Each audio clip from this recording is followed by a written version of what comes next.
ನಮ್ಮ ಜೀವಿತದಲ್ಲಿ ಇಲ್ಲ. The place that reflected the most holy place, the holy place, though Christ Jesus tore away the veil, now no longer reflects the holiness that he expects. ಪರಿಶುದ್ಧವಾದ ಸ್ಥಳ, ಮಹಾಪರಿಶುದ್ಧವಾದ ಸ್ಥಳ, ಆ ಒಂದು ತೆರೆಯನ್ನ ಇವತ್ತು ಯೇಸು ಸ್ವಾಮಿ ತೆಗೆದು ಹಾಕಿದ್ರು ಕೂಡ ಇವತ್ತು ಆ ಪರಿಶುದ್ಧವಾದ ಸ್ಥಳ ನಮ್ಮಲ್ಲಿ Our life filled with compromises. ನಮ್ಮ ಜೀವಿತವು ಕಲಬೆರಕೆಯಿಂದ ತುಂಬಿ ಹೋಗಿದೆ. A life where there is no glory to God, no longer in this house of God. ನಮ್ಮ ಈ ದೇವರ ಆಲಯದಲ್ಲಿ ದೇವರಿಗೆ ಮಹಿಮೆಯೇ ಇಲ್ಲದಾಗಿದೆ. Instead of glory, we bring shame and shame to his name day to day in our lives. ಬದಲಾಗಿ ನಾವು ಅವಮಾನವನ್ನೇ ತರುವಂತವರಾಗಿದ್ದೇವೆ. No vision, no calling, no hope for the future in our lives. ದರ್ಶನವಿಲ್ಲ, ಕರೆಯುವಿಕೆ ಇಲ್ಲ, ಭವಿಷ್ಯತ್ತಿಲ್ಲದೆ ಜೀವಿಸುವಂತವರಾಗಿದ್ದೇವೆ. Attached to this world.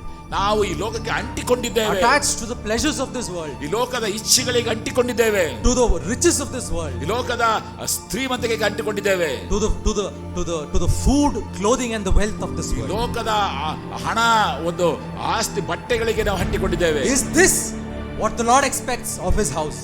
ಈ ಒಂದು ಮನೆಯಿಂದ ದೇವರು ಇಂಥದನ್ನ ಅಪೇಕ್ಷಿಸುವಂತನಾಗಿದ್ದಾನೋ? Are you not the house of God? ನೀವು ದೇವರ ಮನೆಯಲ್ಲವೋ?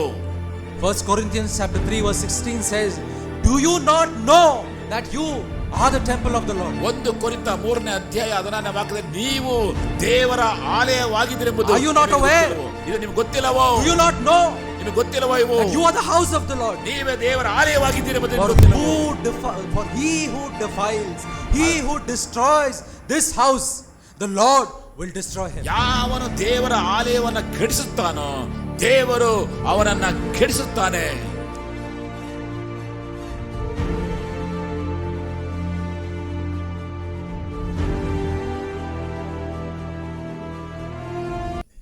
I thank the Lord for the opportunity given to me. I thank the elders for the opportunity given to me, and I thank the church for waking up so early, though it is a challenge to come on time, and thank you for giving me the message right on the clock of 11 o'clock.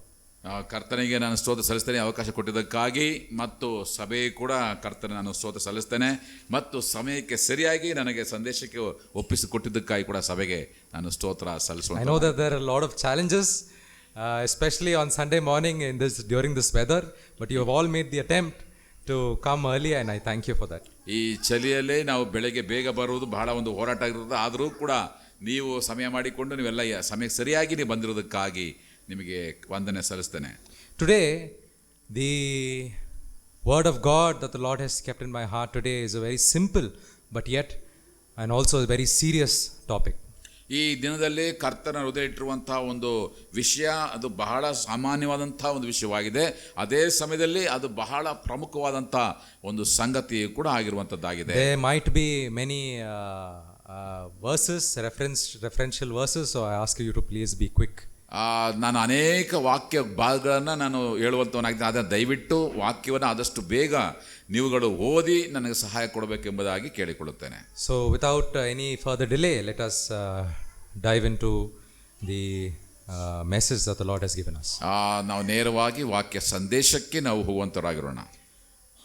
One of the nature of God is to dwell among his people. ದೇವರ ಒಂದು ವಿಶೇಷವಾದ ಗುಣ ಎಂಬುದಾಗಿ ನೋಡುವಾಗ ಆತನು ತನ್ನ ಜನರ ಮಧ್ಯದಲ್ಲಿ ವಾಸಿಸುವಂತ ದೇವರಾಗಿದ್ದಾನೆ. He enjoys and is passionate to dwell among his people. ಆತನು ತನ್ನ ಮಕ್ಕಳ ಮಧ್ಯದಲ್ಲಿ ಆತನು ವಾಸಿಸುವುದಕ್ಕೆ ಸಂತೋಷ ಪಡುವಂತ ದೇವರಾಗಿದ್ದಾನೆ. When you say dwell, there are two meanings that the Hebrew word Shekinah gives. ಆ ಒಂದು ನಿವಾಸ ಅಥವಾ ಗುಡಾರ ಎಂಬುದಾಗಿ ಹೇಳುವಾಗ ಶೆಕೀನಾ ಅಂತಕ್ಕಂಥ ಹೀಬ್ರೂ ಪದ ನಾವು ಉಪಯೋಗಿಸುವಂತವರಾಗಿದ್ದೇವೆ. There are many meanings, but we will consider two today.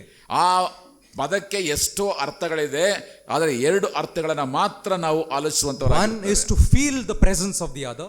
ಮೊದಲನೇದಾಗಿ ಮತ್ತೊಬ್ಬರ ಇರುವಿಕೆಯನ್ನು, ಮತ್ತೊಬ್ಬರ ಪ್ರಸನ್ನತೆಯನ್ನು ಕೂಡ ಅನುಭವಿಸುವಂತದ್ದು. And the other is to have an intimate relationship when you are together. ಮತ್ತು ಎರಡನೇದಾಗಿ ನಾವು ಇರುವಾಗ ಮತ್ತೊಬ್ಬರ ಜೊತೆ ನಿಕಟವಾದಂತ ಒಂದು ಸಂಬಂಧವನ್ನ ಬೆಳೆಸುವಂತದ್ದು. Today families dwell together. ಈ ದಿನದಲ್ಲಿ ಕುಟುಂಬಗಳು ಒಟ್ಟಾಗಿ ಇರುವಂತವರಾಗಿದ್ದಾರೆ. As a church we have come together. ಸಭೆಯಾಗಿ ನಾವು ಒಟ್ಟಾಗಿ ಬರುವಂತವರಾಗಿದ್ದೇವೆ. Especially when we talk about families. ಮತ್ತು ನಾವು ವಿಶೇಷವಾಗಿ ಕುಟುಂಬದ ಕುರಿತಾಗಿ there are different members of the family who will be together. ಆ ಕುಟುಂಬದ ಸದಸ್ಯರುಗಳು ಜೊತೆಯಾಗಿ ಇರುವಂತವರಾಗಿರ್ತಾರೆ. But many times do not enjoy the presence of the other. ಆದರೆ ಅವರು ಮತ್ತೊಬ್ಬರ ಒಂದು ಅನ್ಯೂನ್ಯತೆಯಲ್ಲಿ ಆನಂದ ಪಡುವುದಿಲ್ಲ. Or neither do they share an intimate relationship with the other. ಒಂದು ವೇಳೆ ಅವರು ನಿಕಟವಾದ ಒಂದು ಸಂಬಂಧವನ್ನ ಮತ್ತೊಬ್ಬರೊಟ್ಟಿಗೆ It ಕಳೆಯುವುದಿಲ್ಲ. might be the same among friends. ಸ್ನೇಹಿತರ ಜೊತೆಯಲ್ಲಿ ಕೂಡ ಇದೇ I ಆಗುವಂತದ್ದಾಗಿದೆ. have seen many times when I travel, I have seen lot of friends, around 4 to 5 people who are seated together. ಅನೇಕ ಸ್ನೇಹಿತರ ನೋಡಿದ್ದೇನೆ, ಸುಮಾರು 4-5 ಜನ ಕೂತ್ಕೊಂಡು ಅವರು But ಮಾತಾಡ್ತಾರೆ. everyone will be busy in their own smartphones. ಆದ್ರೆ 4-5 ಜನ ಒಟ್ಟಿಗಿದ್ರೂ ಕೂಡ ಅವರ ಸ್ಮಾರ್ಟ್ ಫೋನ್ಗಳಲ್ಲಿ ಬ್ಯುಸಿ ಆಗಿರ್ತಾರೆ. This is sometimes the same situation happens in families also. ಕುಟುಂಬದಲ್ಲಿಯೂ ಕೂಡ ಇದೇ ಒಂದು ಸನ್ನಿವೇಶಗಳು This is ಆಗುವಂತದ್ದಾಗಿದೆ. not the meaning that the word gives. ದೇವರ ವಾಕ್ಯ ಇಂಥ ಒಂದು ಅರ್ಥವನ್ನ ಕೊಡುವಂತದ್ದಲ್ಲ. To mean that God dwells among them is that he is passionate, he makes his presence felt. ದೇವರು ನಮ್ಮ ಒಟ್ಟಿಗೆ ವಾಸ ಮಾಡುವಂತವನಾಗಿ ನೋಡುವಾಗ ಆತನು ತನ್ನ ಪ್ರಸನ್ನತೆಯನ್ನ ಆತನು ನಮ್ಮ ನೆನಪಿಗೆ He shares ತರುವಂತವನಾಗಿರ್ತಾನೆ. an intimate relationship with the people. ತನ್ನ ಜನರೊಟ್ಟಿಗೆ ನಿಕಟವಾದ ಒಂದು ಸಂಬಂಧವನ್ನು Let us open our ಆತನು Bibles to ತೋರಿಸ್ತಾನೆ. Exodus 29. ವಿಮೋಚನಕಾಂಡ ಪುಸ್ತಕ 29ನೇ ಅಧ್ಯಾಯಕ್ಕೆ ನಮ್ಮ ಗಮನ ತಿರುಗಿಸುವಂತವರಾಗೋಣ. Verses 45 and 46 reflects what the heart of God says. ವಚನ 45 ಮತ್ತು 46ರಲ್ಲಿ ದೇವರ ಒಂದು ಮನಸ್ಸು ಏನೆಂಬುದನ್ನ I will dwell among the children of Israel and I will be their God. ನಾನು ಇಸ್ರಾಯೇಲರ ಮಧ್ಯದಲ್ಲಿ ವಾಸವಾಗಿದ್ದು ಅವರಿಗೆ ದೇವರಾಗಿರುವೆನು. And they shall know that I am the Lord their God, ಮತ್ತು ಅವರಿಗೆ ಗೊತ್ತಾಗ್ತದೆ ನಾನೇ ಅವರ ದೇವರು ಎಂಬುದಾಗಿ. who brought them up out of the land of Egypt, ಅವರನ್ನು ಐಗುಪ್ತ ದೇಶದ ಬಿಡಿಸಿದಂತವನು that ನಾನು. I may dwell among them. ಯಾಕೆಂದರೆ ನಾನು ಅವರ ಮಧ್ಯದಲ್ಲಿ ವಾಸಿಸ್ತೇನೆ ಎಂಬುದಾಗಿ. I am the Lord their God is what the Bible says. ನಾನು ಅವರ ದೇವರಾಗಿದ್ದೇನೆ ಎಂಬುದಾಗಿ ಸತ್ಯ. We can clearly see from these passages that our God is interested to dwell among his ಈ people. ಒಂದು ವಾಕ್ಯ ಭಾಗದಲ್ಲಿ ನೋಡುವಂತದ್ದು ನಮ್ಮ ದೇವರು ನಮ್ಮ ಜನರ ಮಧ್ಯದಲ್ಲಿ ಜೀವಿಸೋದಕ್ಕೆ ಆಸಕ್ತಿ ಉಳ್ಳವನಾಗಿದ್ದಾನೆ. Now this idea of dwelling among his people ಈ ಒಂದು ಆಲೋಚನೆ ತನ್ನ ಜನರ ಮಧ್ಯದಲ್ಲಿ ವಾಸಿಸುವಂತದ್ದು was presented with a physical representation. ಅದು ಒಂದು ಶಾರೀರಿಕವಾದ ರೀತಿಯಲ್ಲಿ ನಮ್ಮ ಮುಂದೆ ಅದು The ಚಿತ್ರಿಸಲ್ಪಟ್ಟಿದೆ. physical representation is none other than the tabernacle of God. ಆ ಒಂದು ಶಾರೀರಿಕವಾದ ಒಂದು ಚಿತ್ರಣ ಏನು ನೋಡುವಾಗ ದೇವ ದರ್ಶನದ ಒಂದು ಗುಡಾರ. The idea of the King of Kings, the Lord of Heavens dwelling among his people was presented to the Israelites in the form of the tabernacle. ರಾಜಾದಿ ರಾಜನು ಕರ್ತಾದಿ ಕರ್ತನು ತನ್ನ ಜನರ ಮಧ್ಯದಲ್ಲಿ ವಾಸಿಸುವಂತನ್ನು ನೋಡೋದಕ್ಕೆ ಒಂದು ಗುರುತಾಗಿ ದೇವ ದರ್ಶನದ ಗುಡಾರವನ್ನು ಆತನು ಇಟ್ಟಿದ್ದಾನೆ. So this we can see in Exodus chapter 25, 26, 27 and 40. We see the description of the tabernacle. ಈ ಒಂದು ವಿಮೋಚನಕಾಂಡ ಪುಸ್ತಕ 25, 26, 27 ಮತ್ತು 40ನೇ ಅಧ್ಯಾಯಗಳಲ್ಲಿ ದೇವ ದರ್ಶನದ ಗುಡಾರದ ವಿವರಣೆ ನಾವು ನೋಡುವಂತವರಾಗಿದ್ದೇವೆ. We will dive more into detail about what the tabernacle means. ಹಾಗಾದ್ರೆ to ಈ the ಒಂದು Israelites. ದೇವ ದರ್ಶನದ ಗುಡಾರ ಅಂದ್ರೆ ಏನೆಂಬುದಾಗಿ ನಾವು ಇನ್ನು ಆಳವಾಗಿ ಆಲೋಚನೆ There were ಮಾಡುವಂತವರಾಗಿದ್ದೇವೆ. 5 characteristics that the tabernacle of God displayed. ದೇವ ದರ್ಶನ ಗುಡಾರದಲ್ಲಿ 5 ಮುಖ್ಯವಾದಂತಹ ಒಂದು ವ್ಯಕ್ತಿತ್ವಗಳನ್ನ ಅದು ಪ್ರದರ್ಶನ ಮಾಡುವಂತದ್ದಾಗಿದೆ. I hope you are following me.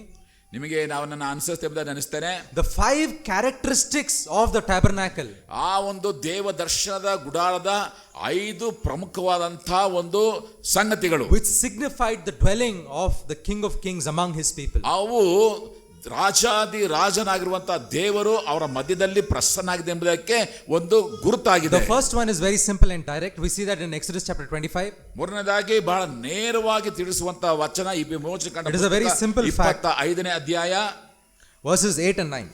ವಚನ 8 ಮತ್ತು 9ನೇ ಒಂದು ವಾಕ್ಯಗಳು. The Lord gives a commandment. ದೇವರು ಆಜ್ಞೆಯನ್ನು ಕೊಡ್ತಾ ಇದ್ದಾನೆ. And let them make me a sanctuary that I may dwell among them. ನಾನು ಅವರ ಮಧ್ಯದಲ್ಲಿ ವಾಸಿಸುವುದಕ್ಕೆ ನನಗೆ ಒಂದು ದೇವಸ್ಥಾನವನ್ನು ಕಟ್ಟಿಸಬೇಕು. According to all that I show you, that is the pattern of the tabernacle and the pattern of all its furnishings, so you shall make it. ನಾನು ನಿನಗೆ ಯಾವ ಯಾವ ರೀತಿಯಲ್ಲಿ ತೋರಿಸಿದೇನೋ ಅದೇ ಪ್ರಕಾರವಾಗಿ ಮಂಜೂಷವನ್ನ The first characteristics of the tabernacle ಈ ಒಂದು ದೇವ ದರ್ಶನದ ಗುಡಾರದ ಒಂದು ವಿಶೇಷವಾದಂತಹ ಒಂದು ಗುಣಲಕ್ಷಣ is that God dwelt among his people. ಅದು ದೇವರು ತನ್ನ ಜನರ ಮಧ್ಯದಲ್ಲಿ God ಆತನು made his ವಾಸಿಸಿದನು. home among his people. ಅಂದ್ರೆ ತನ್ನ ಜನರ ಮಧ್ಯದಲ್ಲಿ ಆತನು ತನ್ನ ಮನೆಯನ್ನ ಮಾಡಿಕೊಂಡನು. And the people enjoyed his presence. ಅದನ್ನ ಆ ದೇವರ ಪ್ರಸನ್ನತೆಯನ್ನ ಜನರು ಹರ್ಷದಿಂದ ಆನಂದಿಸಿದರು. What kind of people? ಯಾವ ಜನರು? Who were slaves in the land of Egypt. ಯಾವ ಜನರು ಐಗುಪ್ತ ದೇಶದಲ್ಲಿ ಗುಲಾಮರಾಗಿದ್ದರೋ, Who cried for 400 years unto their God. ಯಾವ ಜನರು ತನ್ನ ದೇವರಿಗೆ 400 ವರ್ಷ ಮೊರೆ ಇಡುತ್ತಾ ಇದ್ದರೋ, He has chosen the weak to put to shame the strong. ಬಲಹೀನವಾದಂತಹ ವ್ಯಕ್ತಿಗಳನ್ನು ಆರಿಸಿಕೊಂಡು ಬಲಾಢ್ಯರನ್ನ The weak and the ಅವಮಾನಪಡಿಸಿದ foolish are the Israelites. ಆ ಮೂರ್ಖರಾದಂತವ್ರನ್ನ ಇಸ್ರಾಯೇಲ್ ಆರಿಸಿಕೊಂಡು Among them he made his home. ಅಂಥವರ ಜನರ ಮಧ್ಯದಲ್ಲಿ ದೇವರು ತನ್ನ This ಮನೆಯನ್ನು is the ಮಾಡಿಕೊಂಡರು. first significance of the characteristic of the tabernacle. ಇದು ಮೊಟ್ಟ ಮೊದಲನೇದಾದಂತಹ ಒಂದು ದೇವರ ಒಂದು ಗುಣಲಕ್ಷಣದ ಕುರಿತಾಗಿ ನಾವು This is ನೋಡುತ್ತೇವೆ. the first characteristic of the tabernacle. ಇದು ದೇವದರ್ಶನ ಗುಡಾರದ ಒಂದು ಮೊದಲನೆಯ ಒಂದು the second ಗುರುತಾಗಿದೆ. characteristic. ಎರಡನೆಯ ಒಂದು ವ್ಯಕ್ತಿತ್ವ. The same chapter verses 22. ಅದೇ 22ನೇ ಅಧ್ಯಾಯದಲ್ಲಿ 22ನೇ ವಾಕ್ಯ ನೋಡುತ್ತೇವೆ. 25, 22ರಲ್ಲಿ ಎಸ್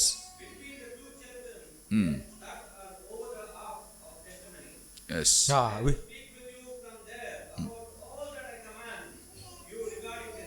Thank you. ನಾನು ನಿನಗೆ ದರ್ಶನವನ್ನು ಕೊಡುವೆನು, ಕೃಪಾಸನದ ಮೇಲೆ ಆಜ್ಞಾಶಾಸನಗಳನ್ನು ಇಟ್ಟಿರುವ ಮಂಜೂಷದ ಮೇಲನ 2 ಕೊರೆಯ ನಡುವೆ ನಾನು ಇದ್ದು ನಿನ್ನ ಸಂಗಡ ಮಾತಾಡಿ ನೀನು ಇಸ್ರಾಯೇಲರಿಗೆ ಆಜ್ಞಾಪಿಸಬೇಕಾದ ಎಲ್ಲಾ ಸಂಗತಿಗಳನ್ನು ತಿಳಿಸುವನು. The second characteristic, ಎರಡನೆಯ ಒಂದು if ವ್ಯಕ್ತಿತ್ವ you open your ನೋಡುವಾಗ, Bible to chapter 25 verses 22, 25ನೇ ಅಧ್ಯಾಯ ವಿಮೋಚನಕಾಂಡ ಪುಸ್ತಕ 22ನೇ ವಾಕ್ಯದಲ್ಲಿ ನೋಡುವಾಗ you will see that the Lord says, ಅಲ್ಲಿ ನೋಡುವಾಗ ದೇವರು ಹೇಳುತ್ತ ಮಾತು, I will meet you there ಅಲ್ಲಿ ನಾನು ನಿನ್ನನ್ನ ಭೇಟಿಯಾಗುತ್ತೇನೆ and I will speak to you. ಮತ್ತು ನಿನ್ನೊಟ್ಟಿಗೆ ನಾನು ಮಾತನಾಡುತ್ತೇನೆ. What does this say about the second characteristic? ಎರಡನೆಯ ನಡತೆ ಇಲ್ಲಿ It ಏನಾಗಿದೆ? says that the second characteristic of the tabernacle is that this was the meeting place of God and man. ಆದರೆ ಇಲ್ಲಿ ಇದರ ಎರಡನೆಯ ಒಂದು ವ್ಯಕ್ತಿತ್ವ ನೋಡುವಾಗ ದೇವರು ಮತ್ತು ಮನುಷ್ಯನು ಭೇಟಿಯಾಗುವಂತ ಒಂದು ಸ್ಥಳ ದೇವ ದರ್ಶನದ ಗುಡಾರ. The third characteristic, ಮೂರನೇದಾದಂತ ಒಂದು the ವ್ಯಕ್ತಿತ್ವ, next chapter verses 33. 33ನೇ ಅಧ್ಯಾಯಕ್ಕೆ ನಾವು ಬರುವಾಗ, If you have your Bibles, please open them. ಸತ್ಯವೇದನ ತಿರುಗಿಸ್ರಿ. Chapter 26 verses 33. 33ನೇ ಅಧ್ಯಾಯ, Chapter 26 verses 33. 26ನೇ ಅಧ್ಯಾಯ 33ನೆಯ ಒಂದು ವಾಕ್ಯ.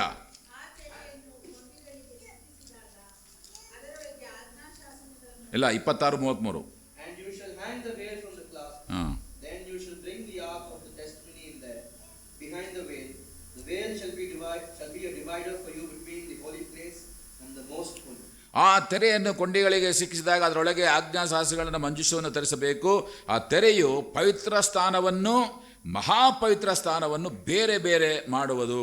The tabernacle of God represented the most holy place. ದೇವ ದರ್ಶನದ ಗುಡಾರದ ಆದ ಗುರುತು ಅದು ಮಹಾಪವಿತ್ರ ಸ್ಥಾನವನ್ನ ತರುವಂತದ್ದಾಗಿದೆ. This is the third characteristic of the tabernacle. ಮೂರನೇದಾದಂತ ಒಂದು ವ್ಯಕ್ತಿತ್ವ. The first one is that God dwelt among his people. ಮೊದಲನೇದಾಗಿ ದೇವರು ತನ್ನ ಜನರ ಮಧ್ಯದಲ್ಲಿ The ವಾಸಿಸುವಂತವನಾಗಿದ್ದಾನೆ. second is that it is the meeting place of God and man. ಎರಡನೇದಾಗಿ ದೇವರು ಮತ್ತು ಮನುಷ್ಯರು ಭೇಟಿಯಾಗುವಂತ And the ಸ್ಥಳವಾಗಿದೆ. third one, it reflected the holiness of the God of gods. ಮೂರನೇದಾಗಿ ಅದು ದೇವರ ಪರಿಶುದ್ಧತ್ವವನ್ನು ವ್ಯಕ್ತಪಡಿಸುವಂತ ಒಂದು ಸ್ಥಳವಾಗಿದೆ. And also we can note that there was a division.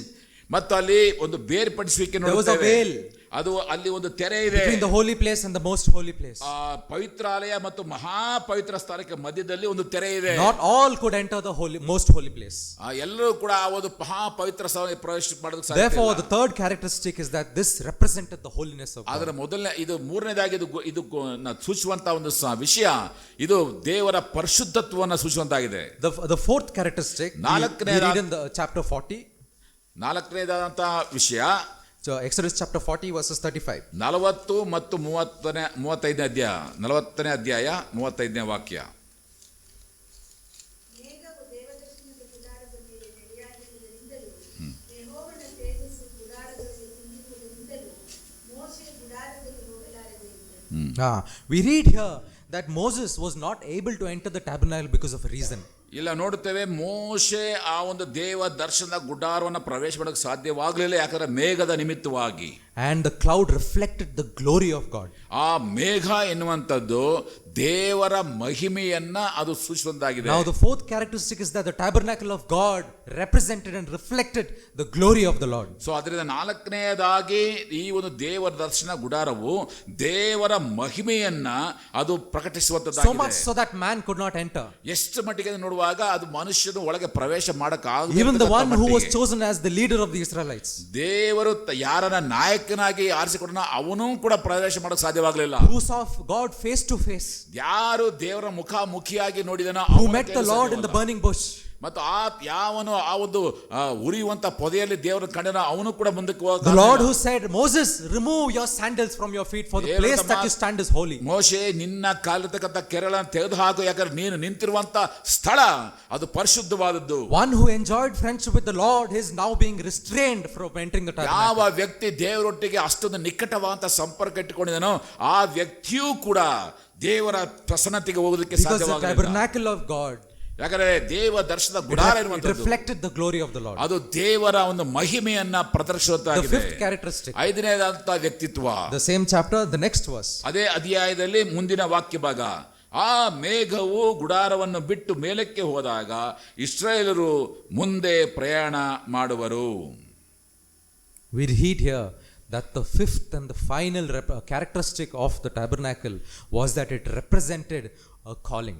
ಇಲ್ಲಿ ನಾವು ನೋಡುವಾಗ ಕೊನೆಯದಾದಂಥ ಮತ್ತು ಐದನೇದಾದಂಥ ಒಂದು ವ್ಯಕ್ತಿತ್ವ, ಇದು ದೇವರ ಒಂದು ಮುಂದಕ್ಕೆ ಹೋಗುವಂತ ಕರೆಯುವಿಕೆ. There was a vision, ಇಲ್ಲೊಂದು ದರ್ಶನವಿದೆ, there was a hope. ಅಲ್ಲೊಂದು ನಿರೀಕ್ಷೆ ಇದೆ. This is not your permanent place, O Israel. When the cloud moves, when I move, you need to move. ಇಸ್ರಾಯೇಲರೇ, ಇದು ನಿಮ್ಮ ಶಾಶ್ವತ ಸ್ಥಾನವಲ್ಲ. ನಾನು ಮುಂದಕ್ಕೆ ಹೊರಡುವಾಗ ನೀವು ಕೂಡ ಮುಂದಕ್ಕೆ ಹೊರಡಬೇಕು. By day a pillar of cloud, by night a pillar of fire. ಬೆಳಗಿನ ಸಮಯದಲ್ಲಿ ಅದು ಮೇಘ ಸ್ತಂಭವಾಗಿಯೂ, ರಾತ್ರಿಯ ವೇಳೆಯಲ್ಲಿ ಅದು ಅಗ್ನಿ ಸ್ತಂಭವಾಗಿಯೂ. Whenever it moves, the Israelites would pack up their tents and fold ಯಾವಾಗ the ಆ tabernacle and ಮೇಘವು move. ಮುಂದಕ್ಕೆ ಹೋಯಿತು, ಈ ಇಸ್ರಾಯೇಲ್ ಜನಾಂಗದವರು ಎಲ್ಲವನ್ನ ಕೂಡ ಕಟ್ಟಿಕೊಂಡು ಮುಂದಕ್ಕೆ ಹೋಗಬೇಕಾಗಿತ್ತು. These are the 5 characteristics of the tabernacle, ಇದು ದೇವ ದರ್ಶನ ಗುಡಾರದ 5 ವ್ಯಕ್ತಿತ್ವಗಳನ್ನ ನಡತೆಯನ್ನು which ನೋಡುವಂತದ್ದಾಗಿದೆ. spoke of the dwelling of God among ಅದು His people, ದೇವರ ಒಂದು ಪ್ರಸನ್ನತೆಯನ್ನು ಸೂಚಿಸುವಂತದ್ದಾಗಿದೆ. where they could feel His presence, ಅವರು ನಿಜವಾಗಿ ಕೂಡ ದೇವರ ಪ್ರಸನ್ನತೆ ಅನುಭವಿಸ್ತಾ ಇದ್ರ, and where they had an intimate relationship with the Lord. ನಿಜವಾಗಿ ಕೂಡ ದೇವರೊಟ್ಟಿಗೆ ನಿಕಟವಾದ ಸಂಬಂಧ ಇತ್ತಾ. But after few years, ಆದ್ರೆ ಕೆಲವು ವರ್ಷಗಳಾದ ಮೇಲೆ there was a desire in the heart of a person. ಅಲ್ಲಿ ಒಬ್ಬ ವ್ಯಕ್ತಿಯ ಒಂದು ಮನಸ್ಸಿನಲ್ಲಿ ಆಸೆ ಉಂಟಾಯಿತು. We spoke about that person in today's exaltation. ಈ ದಿನದಲ್ಲಿ ಆ ವ್ಯಕ್ತಿಯ ಕುರಿತಾಗಿ ನಾವು ಆಲೋಚನೆ ಮಾಡುವಂತವರಾಗಿದ್ದೇವೆ. Let us turn our Bibles to 2 Samuel, ಈಗ ನಾವು 2 ಸಮುವೇಲನ ಪುಸ್ತಕಕ್ಕೆ ನಮ್ಮ ಗಮನವನ್ನು ತರುವಂತವರಾಗಿರೋಣ. chapter 7. 7ನೇ ಒಂದು ಅಧ್ಯಾಯಕ್ಕೆ. There was a great desire of this man. ಈ ವ್ಯಕ್ತಿಗೆ ಒಂದು ದೊಡ್ಡ ಆಶೆ ಇತ್ತು ಅವನಲ್ಲಿ. Let us read from verse 1 to 3. 1-3 ವಾಕ್ಯ. 2 ಸಮುವೇಲನ ಪುಸ್ತಕ 7ನೇ ಅಧ್ಯಾಯ 1-3 ವಾಕ್ಯ. ಹಾ. ಅರಸನು ಅರಮನೆಯಲ್ಲಿ ಸಮಾಧಾನದಿಂದ ವಾಸಿಸುತ್ತಿದ್ದಾಗ ಒಂದು ದಿವಸ ಪ್ರವಾದಿಯಾದ ನಾತಾನನಿಗೆ, ನೋಡು, ನಾನು ದೇವರಾಜ ಮಠದ ಮನೆಯಲ್ಲಿ ವಾಸವಾಗಿದ್ದೇನೆ, ದೇವರ ಮಂಜೂಷವಾದರೂ ಬಟ್ಟೆಯ ಮನೆಯಲ್ಲಿ ಇರುತ್ತದೆ ಎಂದು ಹೇಳಿದನು. ನಾತಾನನು ಅರಸನಿಗೆ, ಆಗಲಿ, ಮನಸ್ಸಿದ್ದಂತೆ ಮಾಡು. Thank you. 1 to 3. So here we see that David has a desire in his heart. ಇಲ್ಲಿ ನೋಡ್ತೇವೆ, ದಾವೀದನಿಗೆ ತನ್ನ ಮನಸ್ಸಲ್ಲಿ ಒಂದು ಆಸೆ ಇತ್ತು. We see that the king David was dwelling in his own house, ದಾವೀದನು ತನ್ನ ಮನೆಯಲ್ಲಿ ವಾಸವಾಗಿದ್ದ, and he was peaceful. There was rest. ಆತನು ಸಮಾಧಾನದಲ್ಲಿದ್ದ, ಸಂತೃಪ್ತಿಯಾಗಿದ್ದ, He was satisfied, ಆತನು and ತೃಪ್ತಿಯಾಗಿತ್ತು. there came a desire in his heart. ಅಂತ ಸಮಯದಲ್ಲಿ ಅವನ ಮನಸ್ಸಿನಲ್ಲಿ ಒಂದು What is ಆಸೆ that ಉಂಟಾಯಿತು. desire? ಏನು ಅದು ಆಸೆ? He said to the prophet Nathan, ಆತನು ಪ್ರವಾದಿ ಅಂತ ನಾತಾನನಿಗೆ see ಹೀಗೆ now, ಹೇಳ್ದ. Nathan, ನಾತಾನನೇ, ಈಗ ನೋಡು, I dwell in a house of cedar, but the ark of the Lord dwells inside tent curtains. ನಾನು ದೇವದಾರು ಮರಗಳ ಮನೆಯಲ್ಲಿ ವಾಸಿಸ್ತಾ ಇದ್ದಾನೆ, ಆದ್ರೆ ದೇವ ಮಂಜೂಷವು ಬಟ್ಟೆಯ ಮನೆಯಲ್ಲಿ ವಾಸವಾಗಿದೆ. What does this mean? ಏನಿದ್ರ ಅರ್ಥ? It means, oh prophet Nathan, it is enough that the tabernacle should move around. ಓ ನಾತಾನೆ, ಈಗ ಸಮಯ ಬಂದಿದೆ, ಅದು ಆ ಒಂದು ದೇವದರ್ಶನ ಗುಡಾರಲ್ಲಿ ಇರುವಂತದ್ದು ಬೇಡ, ಅದು ಈಗ ಮುಂದಕ್ಕೆ The ಹೋಗ್ಬೇಕಾಗಿದೆ. Lord has given me peace. ದೇವರು ನನಗೆ ಸಮಾಧಾನ The ಕೊಟ್ಟಿದ್ದಾನೆ, Lord has given me satisfaction. ತೃಪ್ತಿ ಕೊಟ್ಟಿದ್ದಾನೆ. He has picked me up where I was a shepherd, and He has placed me on the thrones of Israel. ಒಬ್ಬ ಕುರಿ ಕಾಯ್ತದಂತ ಕುರುಬನನ್ನ ತೆಗೆದುಕೊಂಡು ಇವತ್ತು ಸಿಂಹಾಸನ ಮೇಲೆ ಕುಳ್ಳಿರಿಸಿದ್ದಾನೆ. Therefore, Nathan, I desire to build a house for the Lord. ಆದ್ರಿಂದ ನಾತಾನೇ, ನಾನು ದೇವರಿಗೋಸ್ಕರವಾಗಿ ಒಂದು ಆಲಯವನ್ನ ಕಟ್ಟಬೇಕು. My house is so beautiful. ನನ್ನ ಮನೆ ಎಷ್ಟೊಂದು My house is ಸುಂದರವಾಗಿದೆ, so wonderful, ನನ್ನ ಮನೆ ಎಷ್ಟೊಂದು and ವಿಶೇಷವಾಗಿದೆ, I dwell here. ಮತ್ತೆ ನಾನು ಇಲ್ಲಿ But the ವಾಸವಾಗಿದ್ದೇನೆ. Lord, He dwells in curtains. ಆದ್ರೆ ನನ್ನ ದೇವರು ಬಟ್ಟೆಯ ಮನೆಯಲ್ಲಿ Nothing ವಾಸವಾಗಿದ್ದಾನೆ. has been done for that.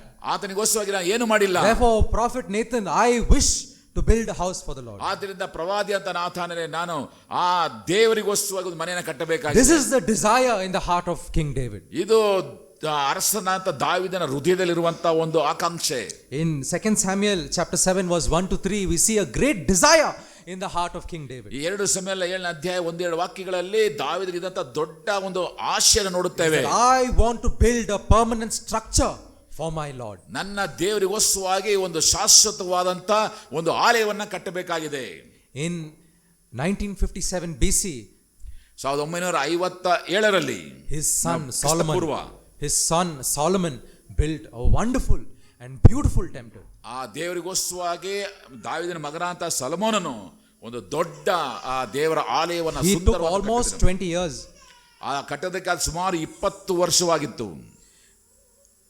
There were a lot of preparations that were done to build this temple. ಆ ಒಂದು ಆಲಯ ಕಟ್ಟೋಕ್ಕೋಸ್ಕರವಾಗಿ ಅನೇಕವಾದಂತಹ ಒಂದು ಸಿದ್ಧತೆಗಳಾಗಿದ್ದವು. What were the characteristics of the tabernacle was now supposed to be the characteristics of this temple of God. ಈಗ ದೇವ ದರ್ಶನದ ಗುಡಾರದ ಒಂದು ವ್ಯಕ್ತಿತ್ವಗಳು ಏನಾಗಿತ್ತು ಅದೇ ಗುಣಲಕ್ಷಣಗಳು ಈಗ ದೇವರ ಆಲಯದ ಗುಣಲಕ್ಷಣ ಕೂಡ ಆಗಿರಬೇಕಾಗಿದೆ. The house of God was supposed to reflect these characteristics. ಈ ದೇವರ ಮನೆಯು ಆ ಎಲ್ಲಾ ಒಂದು ಗುಣಲಕ್ಷಣಗಳನ್ನ ವ್ಯಕ್ತಪಡಿಸಬೇಕಾಗಿದೆ. But we see that in 536 BC it was raided by the Babylonians. ಆದರೆ ಕ್ರಿಸ್ತ ಪೂರ್ವ 533 ಅದು 536ರಲ್ಲಿ ಬ್ಯಾಬಿಲೋನರು ಬಂದು ಅದನ್ನ ಆಕ್ರಮಿಸಿದರು. This such a wonderful temple, they destroyed it and brought it to dust. ಅಂತ ಸುಂದರವಾದ ಆಲಯವನ್ನ ಸಂಪೂರ್ಣವಾಗಿ The structure that was supposed to reflect the dwelling of God among his people was now brought to dust. ಈಗ ದೇವರ ಪ್ರಸನ್ನತೆಯನ್ನ ಗುರುತು ತೋರಿಸಬೇಕಂತ ಆ ಒಂದು ಆಲಯ ಸಂಪೂರ್ಣವಾಗಿ ಅದು After ಕೆಡವಲ್ಪಟ್ಟಿತು. again 20-30 years, the prophet, the scribe Ezra built another temple. ಮತ್ತೆ ಒಂದು 30 ವರ್ಷ ಆದ್ಮೇಲೆ ಪ್ರವಾದಿ ಅಂತ ಎಜ್ರನು ಯಾಜಕನಾದ ಎಜ್ರನು ಅದನ್ನು ಕಟ್ಟಿದನು. But again in 70 AD that temple was brought down. ಆದರೆ ಮತ್ತೆ 70-78ರ ಕ್ರಿಸ್ತಪೂರ್ವದಲ್ಲಿ ತಿರುಗಿ ಆ ಒಂದು ಆಲಯವನ್ನ ಹೊಡೆದಾಕಿದರು. The Israelites went into exile. ಇಸ್ರಾಯೇಲರು ಅವರು ಚದುರಿಸಲ್ಪಟ್ಟು ಗಡೀಪಾರು ಮಾಡಲ್ಪಟ್ಟರು. For 120 years they were without their own land. ಸುಮಾರು 120 ವರ್ಷಗಳ ಕಾಲ ಅವರು ಸ್ಥಳವೇ ಇಲ್ಲದಂತೆ ಇದ್ದರು. The desire of David was to build a permanent structure for the Lord, ದಾವೀದನ ಒಂದು ಆಸೆ ಒಂದು ಶಾಶ್ವತವಾದಂತ ಗುಡಾರವನ್ನು but it could not be fulfilled. ಆದರೆ ಅದು ನೆರವೇರಲಿಲ್ಲ. The structure was brought down to dust. ಆ ಒಂದು ಕಟ್ಟಡ ಸಂಪೂರ್ಣವಾಗಿ ಅದು ಕೆಡವಲ್ಪಟ್ಟಿತು. The Israelites expressed great grief when they had no temple, when they had no house of God. ಇಸ್ರಾಯೇಲರಿಗೆ ಯಾವಾಗ ದೇವರ ಆಲಯವಿಲ್ಲವೋ ಆಗ ಅವರು ಬಹಳ ದುಃಖಕ್ಕೆ ಒಳಗಾದರು. They remembered that it was because of their own sin that this has happened. ಚೆನ್ನಾಗಿ ಗೊತ್ತಾಯಿತು, ನಮ್ಮ ಪಾಪದ ನಿಮಿತ್ತವಾಗಿ ನಮಗಿಂತ ಸ್ಥಿತಿ ಉಂಟಾಗಿದೆ. The place where God had to dwell with his people is now no more. ಎಲ್ಲಿ ಯಾವ ಸ್ಥಳದಲ್ಲಿ ದೇವರು ತನ್ನ ಮಕ್ಕಳೊಟ್ಟಿಗೆ ವಾಸಿಸಬೇಕಾಯ್ತೋ ಈಗ ಆ ಸ್ಥಳ ಇಲ್ಲ. Where the place where God had to meet man and both God and man were to meet and speak about the commandments of the Lord was now no more. ಈಗ ಯಾವ ಸ್ಥಳದಲ್ಲಿ ದೇವರು ಮತ್ತು ಮನುಷ್ಯನು ಭೇಟಿಯಾಗಿ ದೇವರ ಆಜ್ಞೆಗಳ ಕುರಿತಾಗಿ ಮಾತಾಡಬೇಕಾಯ್ತೋ ಈಗ ಆ ಸ್ಥಳ ಇಲ್ಲ. The place which was supposed to reflect the most holiest place in the world, on the earth, among the mercy seat, among the cherubim was now no more. ಭೂಮಿಯ ಮೇಲೆ ಆ ಒಂದು ಕೆರೂಬಿಗಳ ಮಧ್ಯದಲ್ಲಿ ಅತಿ ಪರಿಶುದ್ಧವಾದ ಸ್ಥಳ ಯಾವುದಿರಬೇಕಾಗಿತ್ತು ಆ ಸ್ಥಳ ಇವತ್ತು ಇಲ್ಲ. The place that was supposed to reflect the complete glory of the Lord is now no more. ಯಾವ ಸ್ಥಳ ದೇವರ ಪರಿಪೂರ್ಣವಾದ ಮಹಿಮೆಯನ್ನ ಅದು ಪ್ರದರ್ಶಿಸಬೇಕಾಯಿತು ಆ ಸ್ಥಳ ಇಲ್ಲದೆ ಹೋಯಿತು. The place that was supposed to reflect the guidance and the purpose and the hope that they had in the Lord is now no more. ಯಾವ ಸ್ಥಳ ದೇವರ ಮಾರ್ಗದರ್ಶನವನ್ನ ದೇವರ ನಡೆಸುವಿಕೆಯನ್ನ ತೋರಿಸಬೇಕಾಯಿತು ಈಗ ಆ ಸ್ಥಳ ಇಲ್ಲದೆ ಹೋಯಿತು. But my dear brothers and sisters, ನನ್ನ ಪ್ರಿಯ ಸಹೋದರ the ಸಹೋದರಿ, builders of this temple, ಇದನ್ನ ಕಟ್ಟಿದಂತ ಕಟ್ಟುವ ವ್ಯಕ್ತಿಗಳು Solomon and Ezra, ಸೊಲೊಮೋನ ಮತ್ತು ಎಜ್ರನು, they both knew this. ಅವರಿಬ್ಬರು ಕೂಡ ಚೆನ್ನಾಗಿ ಗೊತ್ತಿತ್ತು ಈ ತರ ಇದು ನಾಶವಾಗುತ್ತೆ. They knew that this structure could not be permanent. ಅವ್ರಿಗೆ ಚೆನ್ನಾಗಿ ಗೊತ್ತಿತ್ತು ಈ ಸ್ಥಳ ನಾವು ಕಟ್ಟುತ್ತಿರುವಂತ ಈ ಸ್ಥಳ ಅದು ಶಾಶ್ವತ. They knew that this building would be futile. ಅವ್ರು ಚೆನ್ನಾಗಿ ಗೊತ್ತಿತ್ತು ಈ ಒಂದು ಕಟ್ಟಡವು ಅದು ಕೆಳಪಡ್ತದೆ. The prophets during the time of Ezra, one of them was Haggai. ಎಜ್ರನ ಇದ್ದಂತ ಕಾಲದಲ್ಲಿ ಇದ್ದಂತ ಒಬ್ಬ ಪ್ರವಾದಿ ಹಗ್ಗಾಯನು. Let us see what the builder of the first temple says about the temple, the house of God. ಮೊದಲನೇದಾಗಿ ಕಟ್ಟಿದಂತ ವ್ಯಕ್ತಿ ಈ ಒಂದು ಆಲಯದ ಕುರಿತಾಗಿ ಏನು ಮಾತಾಡ್ತಾ ಎಂಬುದಾಗಿ Let us turn to 1 Kings. ಒಂದು ಅರಸಗಳ ಪುಸ್ತಕಕ್ಕೆ ಬನ್ರಿ. Chapter 8. 8ನೇ ಅಧ್ಯಾಯ verse 27. 27ನೆಯ ಒಂದು ವಾಕ್ಯ. ದೇವರು ನಿಜವಾಗಿ ಭೂಲೋಕದಲ್ಲಿ ವಾಸಿಸುವವನು. ಆಕಾಶವು ಉನ್ನತೋನ್ನತವಾದ ಆಕಾಶವು ನಿನ್ನ ವಾಸಕ್ಕೆ ಸಾಲವು. ನಿಮ್ಮಲ್ಲಿ ನಾನು ಕಟ್ಟಿಸಿದ ಈ ಮಂದಿರವು ಹೇಗೆ ಸಾಕಾಗಿದೆ. Thank you. So we read here, will indeed God dwell on the earth? ದೇವರು ಈ ಸ್ಥಳದಲ್ಲಿ ವಾಸವಾಗಿರುವುದಕ್ಕೆ Behold, the heaven and the heaven of heavens cannot contain you. ಆಕಾಶವು ಉನ್ನತೋನ್ನತವಾದ ಆಕಾಶವು ಕೂಡ ಆತನ ತುಂಬಿಸುವುದಕ್ಕೆ How much ಸಾಧ್ಯತೆ ಇಲ್ಲ. less is this house of God that I have built for you with my bare hands? ಆಗಿರುವಾಗ ನನ್ನ ಕೈಯಿಂದ ಕಟ್ಟಿದಂತ ಇಷ್ಟು ಚಿಕ್ಕದಾದಂತ ಸ್ಥಳದಲ್ಲಿ ದೇವರು ವಾಸಿಸುವುದಕ್ಕೆ ಹೇಗೆ Therefore, ಸಾಧ್ಯ? Lord, ಆದ್ರಿಂದ I ದೇವರೇ, acknowledge that it would be impossible for you to permanently dwell ನನಗೆ in this ಚೆನ್ನಾಗಿ house that ಗೊತ್ತಾಗಿದೆ, I have built for you. ನಾನು ಕಟ್ಟಿರುವಂತ ಈ ಒಂದು ಸ್ಥಳದಲ್ಲಿ ನೀನು ಶಾಶ್ವತವಾಗಿ ವಾಸ ಮಾಡುವುದಕ್ಕೆ ಸಾಧ್ಯತೆ ಇಲ್ಲ. What is the acknowledgement? What is the feedback that the prophet Haggai in the time of Ezra gives after the completion of the ಎಜ್ರನ second temple? ಕಾಲದಲ್ಲಿ ಹಗ್ಗಾಯನು ಇದರ ಕುರಿತಾಗಿ ಏನನ್ನ ಮಾತನಾಡುವಂತಾನೆ ಎಂಬುದಾಗಿ ನಾವು Let's ನೋಡುತ್ತೇವೆ. turn to the book of the prophetical book of Haggai, ಆ ಹಗ್ಗಾಯನ ಪುಸ್ತಕಕ್ಕೆ ನಿಮ್ಮ ಗಮನವನ್ನು ತಿರುಗಿಸ್ರಿ. the second chapter, 2ನೆಯ ಒಂದು ಅಧ್ಯಾಯ verse 6 to 7. 6 ಮತ್ತು 7ನೇ ವಾಕ್ಯ. ಸೇನಾಧೀಶ್ವರ ಯೆಹೋವನು ಇಂತೆನ್ನುತ್ತಾನೆ. ಹ್ಮ್ ಸ್ವಲ್ಪ ಕಾಲದ ಮೇಲೆ ನಾನು ಇನ್ನೊಂದು ಸಾರಿ ಆಕಾಶವನ್ನು ಭೂಮಿಯನ್ನು ಸಮುದ್ರವನ್ನು ಅದುರಿಸಿ ಸಕಲ ಜನಾಂಗಗಳನ್ನು ನಡೆಸುವೆನು. ಆಗ ಸಮಸ್ತ ಜನಾಂಗಗಳ ಇಷ್ಟ ವಸ್ತುಗಳು ಬಂದು ಬದುಕಲು ಆ ಆಲಯವನ್ನು ವೈಭವದಿಂದ ತುಂಬಿಸುವೆನು. ಇದು ಸೇನಾಧೀಶ್ವರ ಯೆಹೋವನ ನುಡಿ. Let us read till 9, verse 9. 9ನೇ ವಾಕ್ಯ ತನಕ ಓದಿಕೊಳ್ಳುತ್ತರಾಗಿರೋಣ. ನಾವು ಹಾಗೆ ಮುಂದುವರೆದ ಹಾಗೆ Let us read verse 9. 9ನೇ ವಾಕ್ಯ ನೋಡ್ಕೊಳ್ಳೋಣ. ಈ ಆಲಯದ ಮುಂದಿನ ವೈಭವವು ಹಿಂದಿನ ವೈಭವಕ್ಕಿಂತ ವಿಶೇಷವಾಗಿರುವುದು. ಇದು ಸೇನಾಧೀಶ್ವರ ಯೆಹೋವನ ನುಡಿ. ಈ ಸ್ಥಳದಲ್ಲಿ ಸಮಾಧಾನವನ್ನು ಅನುಗ್ರಹಿಸುವನು. ಇದು ಸೇನಾಧೀಶ್ವರ ಯೆಹೋವನ We see here the Lord is talking about a temple that has been built. ಇಲ್ಲಿ ನೋಡುವಾಗ ಮುಂದೆ ಇರುವಂತಹ ದೇವರ ಆಲಯದ ಕುರಿತಾಗಿ Now the ಮಾತನಾಡುವ. second temple was already built during the time of Ezra.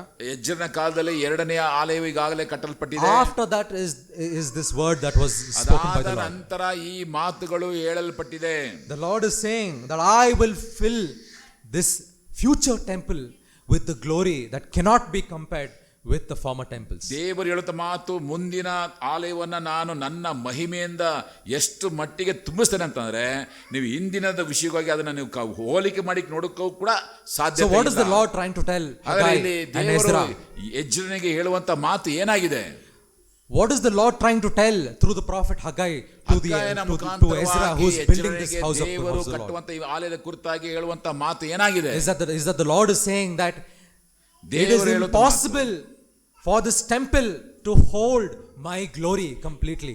ಈ ಒಂದು ಆಲಯವು ನನ್ನ ಮಹಿಮೆಯನ್ನ ಪರಿಪೂರ್ಣವಾಗಿ ತುಂಬಿಸುವುದಕ್ಕೆ ಸಾಧ್ಯನೇ ಇಲ್ಲ. Therefore there will come another temple that I myself will build, which will hold my glory. ಆದ್ದರಿಂದ ನಾನು ಇನ್ನೊಂದು ಆಲಯವನ್ನು ಕಟ್ಟುತ್ತೇನೆ, ಅದು ನಾನೇ ಕಟ್ಟುತ್ತೇನೆ, ಅಲ್ಲಿ ನನ್ನ ಮಹಿಮೆ ಪರಿಪೂರ್ಣವಾಗಿರುವಂತದ್ದಾಗಿದೆ. So what is this temple that the Lord is talking about? ಆದರೆ ಕರ್ತನು ಈ ಒಂದು ಆಲಯದ ಕುರಿತಾಗಿ ಮಾತಾಡುವಾಗ We ಯಾವ see both the ಆಲಯ? builders expressed two things.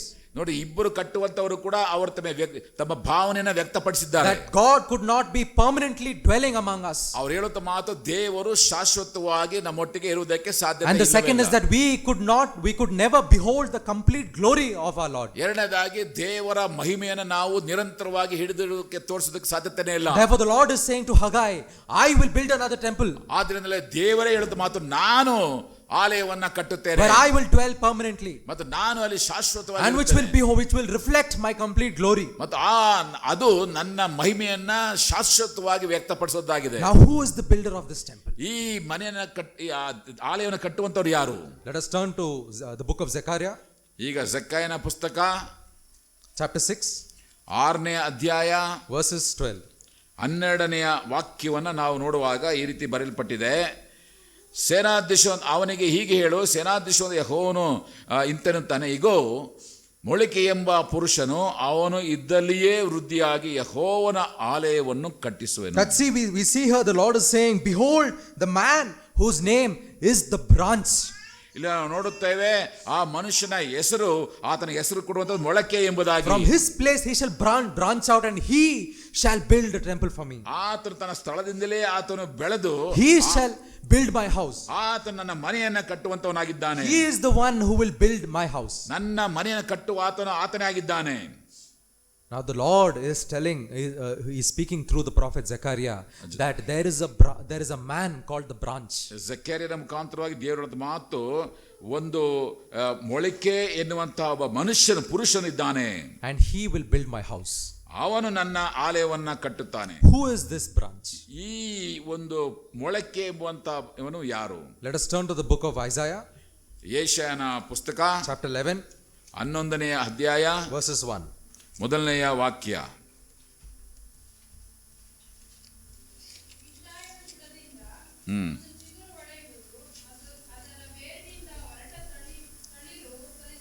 Okay, thank you. There shall come forth a rod from the stem of Jesse, and a branch shall grow out of his roots. ಇಸಾಯನ ಒಂದು ಬುಡದಿಂದ ಆ ಒಂದು ಚಿಗುರು ಹೊಡೆದು ಅದು ಮುಂದೆ ಮೊಳಕೆ ಬರುವಂತದ್ದಾಗಿದೆ. We read here about the same branch. ಅದೇ ಒಂದು ಬಳ್ಳಿಯ We ಕುರಿತಾಗಿ read ನಾವು here that his ನೋಡುತ್ತೇವೆ. descendant is Jesse. ಆ ಒಂದು ಕೊಂಬೆ, ancestor is Jesse. ಆ ಒಂದು ಕೊಂಬೆ ಈಶಿಯನ ಒಂದು ವಂಶದಿಂದ ಬಂದದು.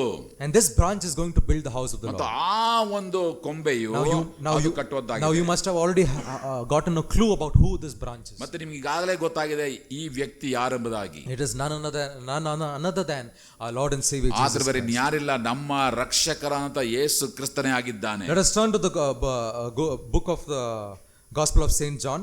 ಈಗ ಯೋಹಾನ ಬರೆದ ಸುವಾರ್ತೆಗೆ ಬನ್ರಿ. Let us turn to the second chapter. ಎರಡನೇ ಅಧ್ಯಾಯ. There's an incident that happens ಇಲ್ಲಿ in ಒಂದು this chapter. ಘಟನೆ ನಡೆಯುವಂತದ್ದಾಗಿದೆ. We read here that the Lord Jesus Christ, he goes to the temple. ಇಲ್ಲಿ ಯೇಸು ಕ್ರಿಸ್ತನು ಆತನು ದೇವರ ಆಲಯಕ್ಕೆ It was the time ಹೋಗುವಂತನಾಗಿದ್ದಾನೆ. of the Passover. ಅದು ಆ ಒಂದು ಪಸ್ಕ ಹಬ್ಬದ ಸಮಯ ಆಗಿರುವಂತದ್ದಾಗಿದೆ. But we see there that there is something disturbing the Lord Jesus. ಅಲ್ಲಿ ಯೇಸು ಕ್ರಿಸ್ತನಿಗೆ ಮನಸ್ಸಿಗೆ ನೋವುವಂತ ಕೆಲ ಘಟನೆ ನಡೆಯುವಂತದ್ದಾಗಿದೆ. And then he takes, we see here in verse 15 that he made a whip of cords and he drove them out. ಮತ್ತು ನಾವು ನೋಡ್ತೇವೆ 15ನೇ ವಾಕ್ಯದಲ್ಲಿ ಆತನು ಹಗ್ಗದಿಂದ ಕೊರಡೆನ ಮಾಡಿ ಅವರನ್ನ ಓಡಿಸ್ತಾನೆ ಎಂಬುದನ್ನು ನೋಡ್ತೇವೆ. And we see that because of his zeal, there are in verse 17 some of his disciples remember a promise in the scriptures. ಮತ್ತು 17ನೇ ವಾಕ್ಯದಲ್ಲಿ ಕೆಲವು ಶಿಷ್ಯರು ದೇವರ ವಾಗ್ದಾನ ನೆನಪಿಗೆ ತಂದುಕೊಂಡರು ಎಂಬುದಾಗಿ ನೋಡುತ್ತೇವೆ. So in verse 18 we see the Jews asked him for a sign. ಮತ್ತು 18ನೇ ವಾಕ್ಯದಲ್ಲಿ ಯೆಹೂದ್ಯರು ಒಂದು ಗುರುತನ್ನ ಕೇಳಿಕೊಂಡರು. And we read in verse 19, which is an important verse, we read here. 19ನೇ ವಾಕ್ಯ ಬಹಳ ಮುಖ್ಯವಾದಂತ ವಾಕ್ಯವಾಗಿ ನೋಡುತ್ತೇವೆ. Can someone please read?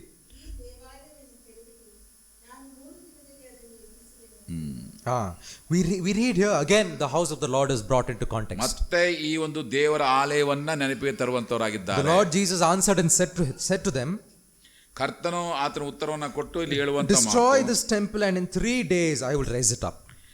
ಈ ಒಂದು ಆಲಯವನ್ನ ನೀವು ಕೆಡವರಿ, ನಾವು 3 ದಿನದಲ್ಲಿ ಅದನ್ನ ಕಟ್ಟುತ್ತೇವೆ.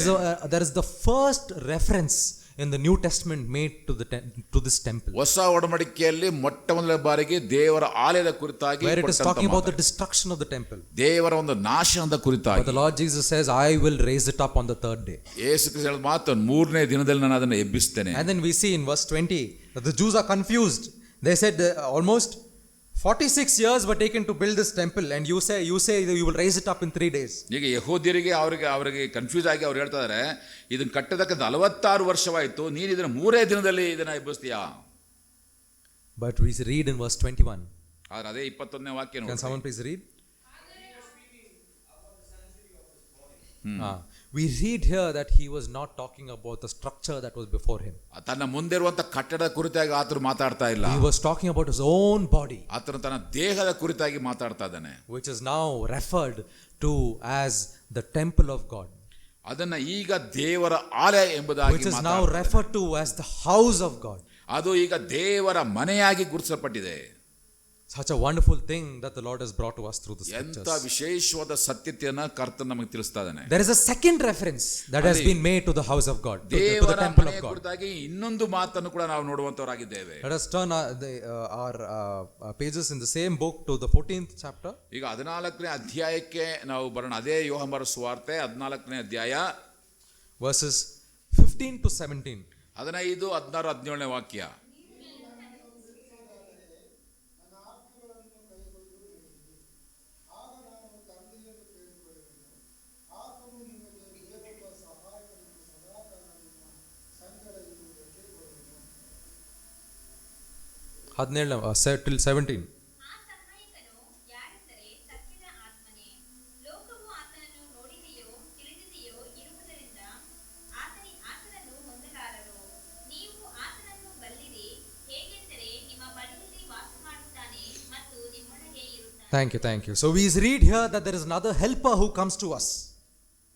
ನಾವಿಲ್ಲಿ ನೋಡ್ತೇವೆ ಮತ್ತು ಇನ್ನೊಬ್ಬ ಸಹಾಯಕನು And ಬರುವಂತವನಾಗಿದ್ದಾನೆ. that he will abide with you, not one day, not 2 days, not for 1 year, but forever. ಮತ್ತು ಆತನು ನಿಮ್ಮೊಟ್ಟಿಗೆ ಒಂದಿನ ಅಲ್ಲ 2 ದಿನ ಅಲ್ಲ ನಿರಂತರವಾಗಿ The ಇರುವಂತವನಾಗಿದ್ದಾನೆ. Spirit of truth, the Spirit of God will dwell with you forever. ದೇವರ ಆತ್ಮನು ನಿರಂತರವಾಗಿ ನಿಮ್ಮೊಟ್ಟಿಗೆ The ವಾಸಿಸುವಂತವನಾಗಿದ್ದಾನೆ. world and the people of the world cannot accept him, nor can they see him. ಲೋಕವಾಗಲಿ ಲೋಕದಲ್ಲಿರುವ ಜನವಾಗಲಿ ಆತನನ್ನ ಸ್ವೀಕಾರ ಮಾಡಿಕೊಳ್ಳೋದಕ್ಕೆ ಸಾಧ್ಯತೆ ಇಲ್ಲ. Nor do they know him, ಆದ್ರೆ ಈಗ ನಿಮಗೆ ಗೊತ್ತಾಗಿದೆ, but you know him, ನಿಮಗೆ ಆತನು for he ಗೊತ್ತಾಗಿದ್ದಾನೆ, dwells in you. ನಿಮ್ಮಲ್ಲಿ ಆತನು And ವಾಸಿಸುವಂತವನಾಗಿದ್ದಾನೆ. he will make, we read that he will dwell in you, ಆತನು ನಿಮ್ಮೊಟ್ಟಿಗೆ ವಾಸಿಸುವಂತವನಾಗಿದ್ದಾನೆ. and he will be in you. ನಿಮ್ಮೊಳಗೆ ಆತನು ಇರುವಂತವನಾಗಿದ್ದಾನೆ. Let us read from verses 19 to 20, 19 and 20. ವಚನ 19 ಮತ್ತು 20ನೇ ವಾಕ್ಯ. ನಿಮ್ಮ ಇನ್ನೂ ಸ್ವಲ್ಪ ಕಾಲವಾದ ಮೇಲೆ ಲೋಕವು ನನ್ನನ್ನು ನೋಡುವುದಿಲ್ಲ, ಆದರೆ ನೀವು ನನ್ನನ್ನು ನೋಡುವಿರಿ. ನಾನು ಬದುಕುವವರಾದ್ದರಿಂದ ನೀವು ಬದುಕುವಿರಿ. ನಾನು ನನ್ನ ತಂದೆಯ ಮೇಲೆಯೂ ನೀವು ನನ್ನಲ್ಲಿಯೂ ನಾನು ನಿಮ್ಮಲ್ಲಿಯೂ ಇರುವುದನ್ನು ನೀವು ಆ ದಿನದಲ್ಲಿ ತಿಳ್ಕೊಳ್ಳುವಿರಿ ಎಂಬುದೇ. We read in verse 20, at that day, on that day, you will know that I am in my Father and you in me and I in you. ಆ ದಿನದಲ್ಲಿ ನಾನು ನನ್ನ ತಂದೆಯಲ್ಲಿಯೂ ನೀವು ನನ್ನಲ್ಲಿಯೂ ಇದ್ದೀರಿ ಎಂಬುದನ್ನ ನೀವು What is that day? ಅದೇನದು?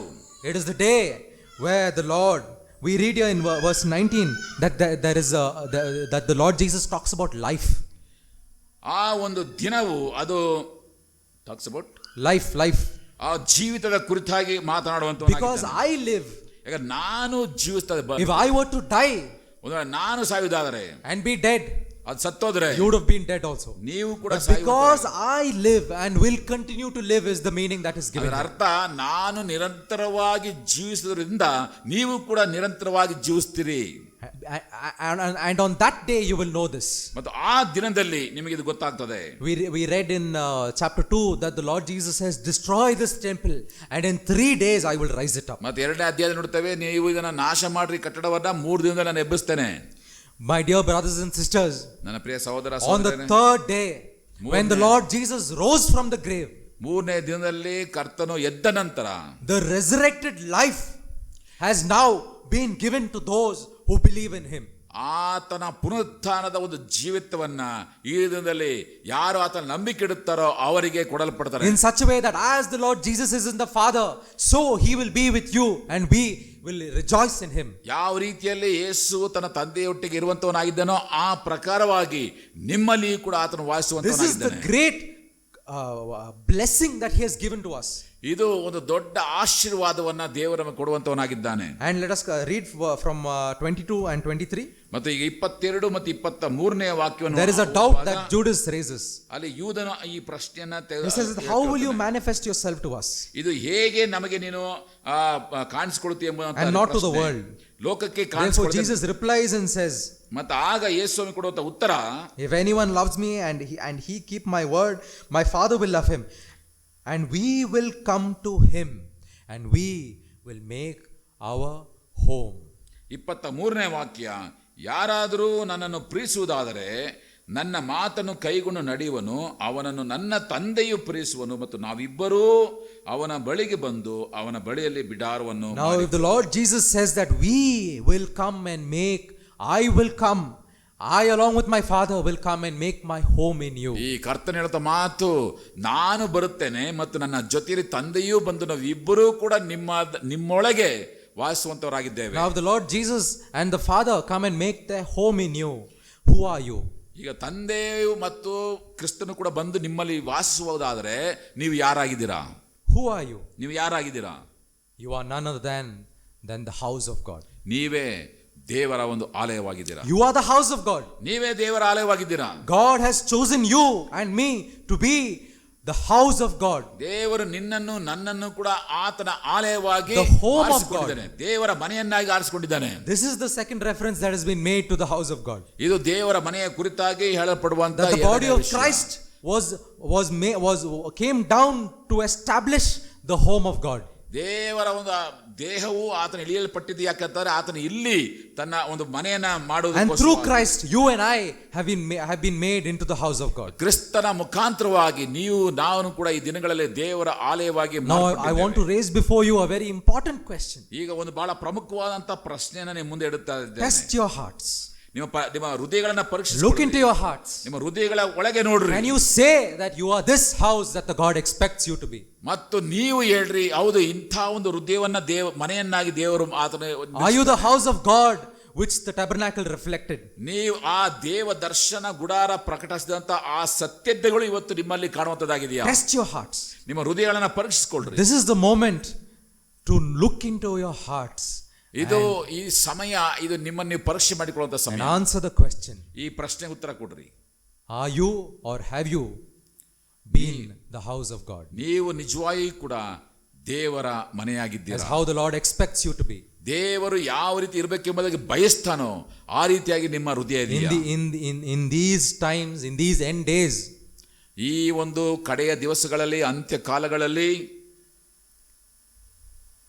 it is profound in more than one ways. ಅನೇಕ ರೀತಿಯಲ್ಲಿ ಕೆಟ್ಟು ಹೋಗುವಂತದ್ದಾಗಿದೆ. It has been shown that this house of God has been defiled, has been destroyed. ಅನೇಕ ರೀತಿಯಲ್ಲಿ ಈ ಒಂದು ಮನೆಯು, ದೇವರ ಆಲಯವು ಅದು ಕೆಡವಲ್ಪಟ್ಟಿದೆ, ಕೆಟ್ಟು ಹೋಗಿದೆ. You who are supposed to be the house of God, ನೀವು ದೇವರ ಮನೆಯಾಗಿರಬೇಕು. you who are supposed to be the home of God, ನೀವು ದೇವರ ಮನೆಯಾಗಿರಬೇಕಾದ, you who are supposed to reflect the permanent residence of God, ನೀವು ದೇವರ ಒಂದು ಶಾಶ್ವತ ನಿವಾಸವನ್ನ ಪ್ರಕಟ you ಮಾಡಬೇಕು. who are supposed to reflect the complete glory of the Lord on this world, ನೀವು ಈ ಲೋಕದಲ್ಲಿ ಕರ್ತನ ಮಹಿಮೆಯನ್ನು ನಿರಂತರವಾಗಿ ಪ್ರಕಟಿಸಬೇಕಾದ ವ್ಯಕ್ತಿಗಳು, has also been defiled, ನೀವು ಕೂಡ ಕೆಟ್ಟು has also been destroyed ಅದು ಕೂಡ ನಾಶವಾಗಿದೆ. by none other than our own sins that we have committed against Him. ಅದು ಆ ದೇವರ ವಿರುದ್ಧವಾಗಿ ಮಾಡುತ್ತಾ ನಮ್ಮ ಪಾಪಗಳ There are ನಿಮಿತ್ತವಾಗಿ 5 ways in which we have destroyed this temple that the Lord Jesus has ಐದು established in us.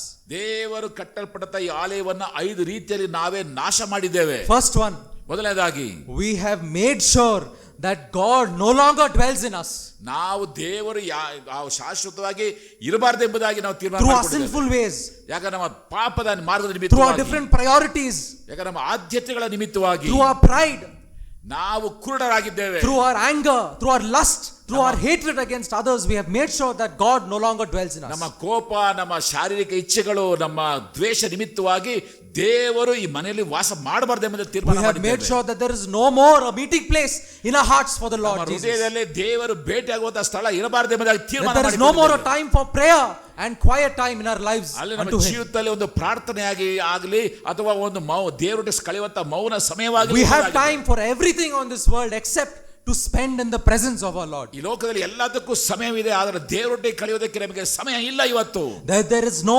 separated life, that there is no sanctified life now in us. ಪ್ರತ್ಯೇಕವಾದಂತಹ ಪರಿಶುದ್ಧವಾದಂತಹ ಒಂದು ಜೀವಿತ ನಮ್ಮ ಜೀವಿತದಲ್ಲಿ ಇಲ್ಲ. The place that reflected the most holy place in the holy place, though Christ Jesus tore away the veil, now no longer reflects the holiness that He expects. ಪರಿಶುದ್ಧವಾದ ಸ್ಥಳ, ಮಹಾಪರಿಶುದ್ಧವಾದ ಸ್ಥಳ, ಆ ಒಂದು ತೆರೆಯನ್ನ ಇವತ್ತು ಯೇಸು ಸ್ವಾಮಿ ತೆಗೆದು ಹಾಕಿದ್ರೂ ಕೂಡ ಇವತ್ತು ಆ ಪರಿಶುದ್ಧವಾದ ಸ್ಥಳ ನಮ್ಮಲ್ಲಿ Our life filled with compromises. ನಮ್ಮ ಜೀವಿತವು ಕಲಬರಿಕೆಯಿಂದ ತುಂಬಿ ಹೋಗಿದೆ. A life where there is no glory to God, no longer in this house of God. ನಮ್ಮ ಈ ದೇವರ ಆಲಯದಲ್ಲಿ ದೇವರಿಗೆ ಮಹಿಮೆಯೇ ಇಲ್ಲದಾಗಿದೆ. Instead of glory, we bring shame and shame and shame to his name day to day in our ಮಹಿಮೆಗೆ lives. ಬದಲಾಗಿ ನಾವು ಅವಮಾನವನ್ನೇ ತರುವಂತವರಾಗಿದ್ದೇವೆ. No vision, no calling, no hope for the future in our lives. ದರ್ಶನವಿಲ್ಲ, ಕರೀಲಿಕ್ಕೆ ಇಲ್ಲ, ಭವಿಷ್ಯತ್ತಿಲ್ಲದೆ ಜೀವಿಸುವಂತವರಾಗಿದ್ದೇವೆ. Attached to this world, ನಾವು ಈ ಲೋಕಕ್ಕೆ ಅಂಟಿಕೊಂಡಿದ್ದೇವೆ. attached to the pleasures of this world, ಈ ಲೋಕದ ಇಚ್ಛೆಗಳಿಗೆ ಅಂಟಿಕೊಂಡಿದ್ದೇವೆ. to the riches of this world, ಈ ಲೋಕದ ಶ್ರೀಮಂತಿಕೆಗೆ ಅಂಟಿಕೊಂಡಿದ್ದೇವೆ. to the food, clothing and the wealth of this ಈ world. ಲೋಕದ ಹಣ, ಒಂದು ಆಸ್ತಿ, ಬಟ್ಟೆಗಳಿಗೆ ನಾವು ಅಂಟಿಕೊಂಡಿದ್ದೇವೆ. Is this what the Lord expects of his house? ಈ ಒಂದು ಮನೆಯಿಂದ ದೇವರು ಇಂಥದನ್ನ ಅಪೇಕ್ಷಿಸುವಂತನಾಗಿದ್ದನು. Are you not the house of God? ನೀವು ದೇವರ ಮನೆಯಲ್ಲವೋ? 1 Corinthians chapter 3 verse 16 says, do you not know that you are the temple of the Lord? 1 ಕೊರಿಂಥ 3ನೇ ಅಧ್ಯಾಯ 14ನೇ ವಾಕ್ಯದಲ್ಲಿ ನೀವು ದೇವರ ಆಲಯವಾಗಿದ್ದೀರೆಂಬುದು Are you not ನಿಮಗೆ aware? ಗೊತ್ತಿಲ್ಲವೋ? ಇದು ನಿಮಗೆ ಗೊತ್ತಿಲ್ಲವೋ? Do you not know ನಿಮಗೆ ಗೊತ್ತಿಲ್ಲವೋ ಇವು? that you are the house of the Lord? ನೀವೇ ದೇವರ ಆಲಯವಾಗಿದ್ದೀರೆಂಬುದು ನಿಮಗೆ ಗೊತ್ತಿಲ್ಲವೋ? For he who defiles, he who destroys this house, the Lord will destroy him. ಯಾವನು ದೇವರ ಆಲಯವನ್ನ ಕೆಡಿಸುತ್ತಾನೋ ದೇವರು ಅವನನ್ನ ಕೆಡಿಸುತ್ತಾನೆ.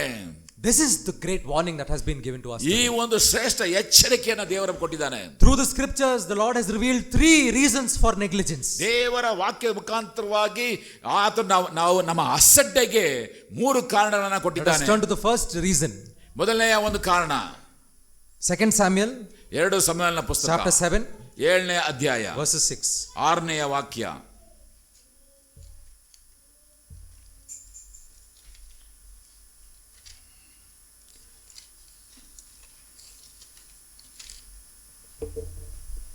ನಾನು ಇಸ್ರಾಯೇಲರನ್ನು ಐಗುಪ್ತ ದೇಶದಿಂದ ಬರಮಾಡಿದಂದಿನಿಂದ ಇಂದಿನವರೆಗೂ ಮನೆಯಲ್ಲಿ ವಾಸ ಮಾಡಲಿಲ್ಲ, ಗುಡಾರದಲ್ಲೇ ವಾಸುತ್ತಾ ಅವರೊಡನೆ ಸಂಚರಿಸಿದೆನು.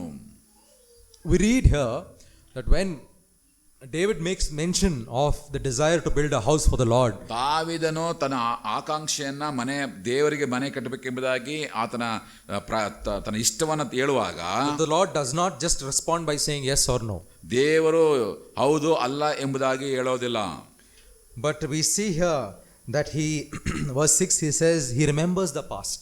ಅದಕ್ಕೆ ಬದಲಾಗಿ ದೇವರು ತನ್ನ ಭೂತಕಾಲವನ್ನು ನೆನಪಿ ತರುತ್ತಾನೆ. He remembers how he redeemed his children. ಆತನು ಹೇಗೆ ತನ್ನ ಜನರನ್ನ ಬಿಡುಗಡೆ ಮಾಡಿದ ಎಂಬುದನ್ನು ನೆನಪಿ ತರ್ತಾ ಇದ್ದಾನೆ. The God brings to remembrance the past and how he redeemed his children. ದೇವರು ತನ್ನ ಹಳೆಯ ಕಾಲದಿಂದ ನೆನಪಿ ತಂದುಕೊಂಡು ಹೇಗೆ ಇಸ್ರಾಯೇಲ್ ಜನಾಂಗದವರನ್ನ ಬಿಡುಗಡೆ ಮಾಡಿದನೆಂಬುದಾಗಿ ನೆನಪಿ ತರ್ತಾ ಇದ್ದಾನೆ.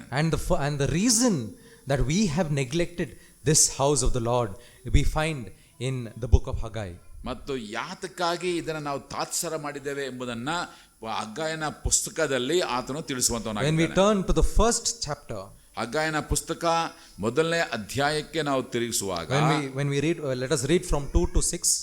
2 ರಿಂದ 6 ವಾಕ್ಯಗಳನ್ನು ನಾವು ಆಲೋಚನೆ ಮಾಡುವಾಗ ಸೇನಾಧೀಶ್ವರನಾದ ಯೆಹೋವನು ಇಂತೆನ್ನುತ್ತಾನೆ, ಯೆಹೋವನ ಆಲಯವನ್ನು ಕಟ್ಟುವುದಕ್ಕೆ ಸಮಯವು ಇನ್ನೂ ಬಂದಿಲ್ಲ ಎಂದು ಈ ಜನರು ಅಂದುಕೊಳ್ಳುತ್ತಾರಲ್ಲ.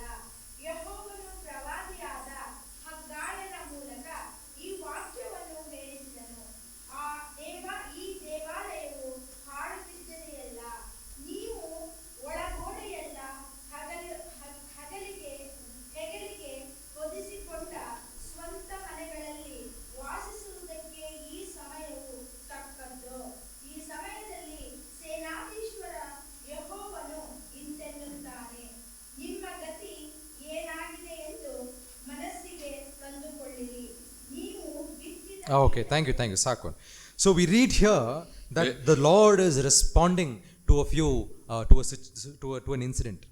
ಈ ಒಂದು ಘಟನೆಗೆ ದೇವರು ಪ್ರತಿಕ್ರಿಯಿಸಿದನ್ನ ನಾವು ನೋಡುತ್ತೇವೆ.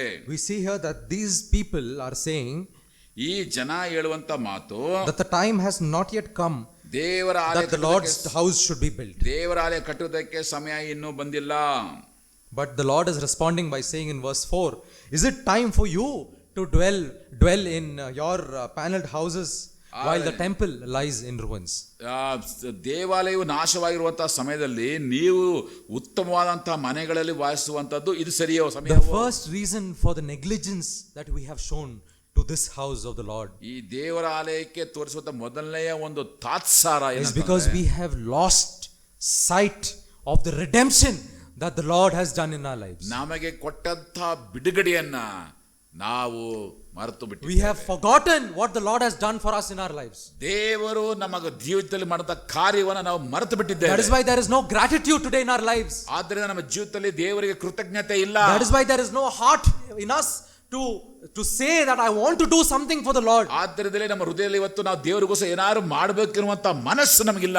That is why there is no will and discipline to live as how God ಆದ್ದರಿಂದಲೇ ನಾವು expects. ದೇವರ ಚಿತ್ತಕ್ಕೆ ತಕ್ಕಂತೆ ಒಂದು ಶಿಕ್ಷಣದ ಮುಖಾಂತರವಾಗಿ ನಾವು ಹೇಗೆ ಜೀವಿಸಬೇಕೆಂಬ We have lost sight of the redemption of the Lord. ನಾವು ದೇವರ ಬಿಡುಗಡೆಯೇ ನಮ್ಮ ದೃಷ್ಟಿಯಿಂದ ಮರೆತು We ಹೋಗಿದೆ. have forgotten that the King of Kings, he stepped down from his throne and he took upon the cross of Calvary 2000 years back. ರಾಜಾದಿ ರಾಜನು ಆತನು ಪರಲೋಕದ ಸಿಂಹಾಸನ ಬಿಟ್ಟು ಇಳಿದು ಬಂದು ಆ ಒಂದು ಕಲ್ವಾರಿ ಕ್ರೂಶಿಯಲ್ಲಿ ಶಿಲುಬೆಯನ್ನು ಹೊತ್ತುಕೊಂಡೆಂಬುದನ್ನು ನಾವು ಮರೆತು We ಹೋಗಿದ್ದೇವೆ. have forgotten that not by riches, not by gold, not by wealth, but by his own blood that he has sanctified us. ನಮಗೆ ಬಿಡುಗಡೆಯಾದದ್ದು ಬೆಳ್ಳಿ ಬಂಗಾರ ಮತ್ತು ನಾಶವಾದ ಸಂಗತಿಗಳಲ್ಲ, What- ಆತನ ಅಮೂಲ್ಯವಾದ ರಕ್ತದಿಂದ ಎಂಬುದನ್ನು ಮರೆತು ಹೋಗಿದ್ದೇವೆ. What death you were supposed to go through, he has pardoned you from that and we have forgotten. ಯಾವ ಸ್ಥಿತಿಗತಿಗಳನ್ನು ನಾವು ಹಾದು ಹೋಗಬೇಕಾಯ್ತೋ ಅದೆಲ್ಲ ತೆಗೆದು ಹಾಕಿ ಆತನು ದಾಟಿ ಹೋಗಿದ್ದಾನೆ. This is the first reason why we are so negligent towards the destruction of the temple of God. ಇದು That is our own ಮೊದಲನೇದಾಗಿ bodies. ನಾವು ತೋರಿಸುವಂತ ದೇವರ ಆಲಯದ ವಿರುದ್ಧ ತೋರಿಸುವಂತ ಒಂದು ತಾತ್ಸಾರವನ್ನ ನಾವು ನೋಡುವಂತವರಾಗಿದ್ದೇವೆ. The second reason for the ಎರಡನೆಯ ಒಂದು negligence ಕಾರಣ we find in the second epistle or second letter to the Corinthians ಕೊರಿಂಥ ಬರೆದ ಎರಡನೆಯ ಪತ್ರಿಕೆಯಲ್ಲಿ ನಾವು ಅದನ್ನ ನೋಡುತ್ತೇವೆ. in chapter 6 6ನೇ ಅಧ್ಯಾಯ we read about the second reason for this negligence, ಈ why ಒಂದು- we have defiled ಈ this temple, ತಾತ್ಸಾರಕ್ಕೆ ನಾವು ಯಾಕೆ ನಾಶ ಮಾಡಿದೆ ಎಂಬುದಕ್ಕೆ from verses 14 to 16. ಎರಡನೇ ಕಾರಣ ನೋಡುತ್ತೇವೆ. 14ನೇ ವಾಕ್ಯ, 2 ಕೊರಿಂಥ 6ನೇ ಅಧ್ಯಾಯ 14ನೇ ವಾಕ್ಯ. ಧರ್ಮಕ್ಕೂ ಅಧರ್ಮಕ್ಕೂ ಜೊತೆಯನ್ನು, ಬೆಳಕಿಗೂ ಕತ್ತಲಿಗೂ ಐಕ್ಯವೇನು, ಕ್ರಿಸ್ತನಿಗೂ ಸೈತಾನನಿಗೂ ಒಡನಾಟವೇನು, ನಂಬುವವನಿಗೂ ನಂಬದಿರುವವರಿಗೂ ಪಾಲುಗಾರಿಕೆಯೇನು, ದೇವರ ಮಂದಿರಕ್ಕೂ ವಿಗ್ರಹಗಳಿಗೂ ಒಪ್ಪಿಗೆಯೇನು, ನಾವು ಜೀವಸ್ವರೂಪನಾದ ದೇವರ ಮಂದಿರವಾಗಿರುವುದನ್ನು. Okay, thank you. So we read here, what agreement has the temple of God with idols?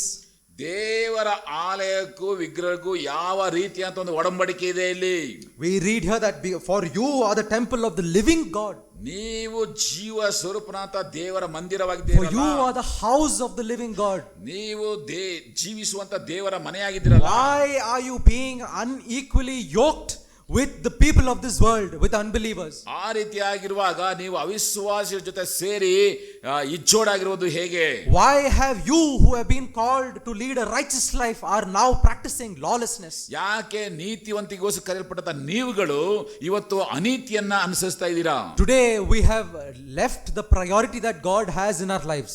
ಈ ದಿನದಲ್ಲಿ ದೇವರು ಕೊಟ್ಟಿರುವಂತ ಆದ್ಯತೆಯನ್ನು ನಾವು We ಬಿಟ್ಟು now no longer yearn for the separation that God expects in our life, ಇವತ್ತು ದೇವರ ಒಂದು ಪ್ರತ್ಯೇಕತೆ ಕುರಿತಾಗಿ ನಾವು ಆಲೋಚನೆ but ಮಾಡ್ತಾ instead ಇಲ್ಲ. unequally yoked in friendship, ಯಾಕಂದ್ರೆ ನಮ್ಮ ಒಂದು ಸ್ನೇಹತ್ವದಲ್ಲಿ ಇಜ್ಜೋಡಾಗಿದ್ದೇವೆ. in business.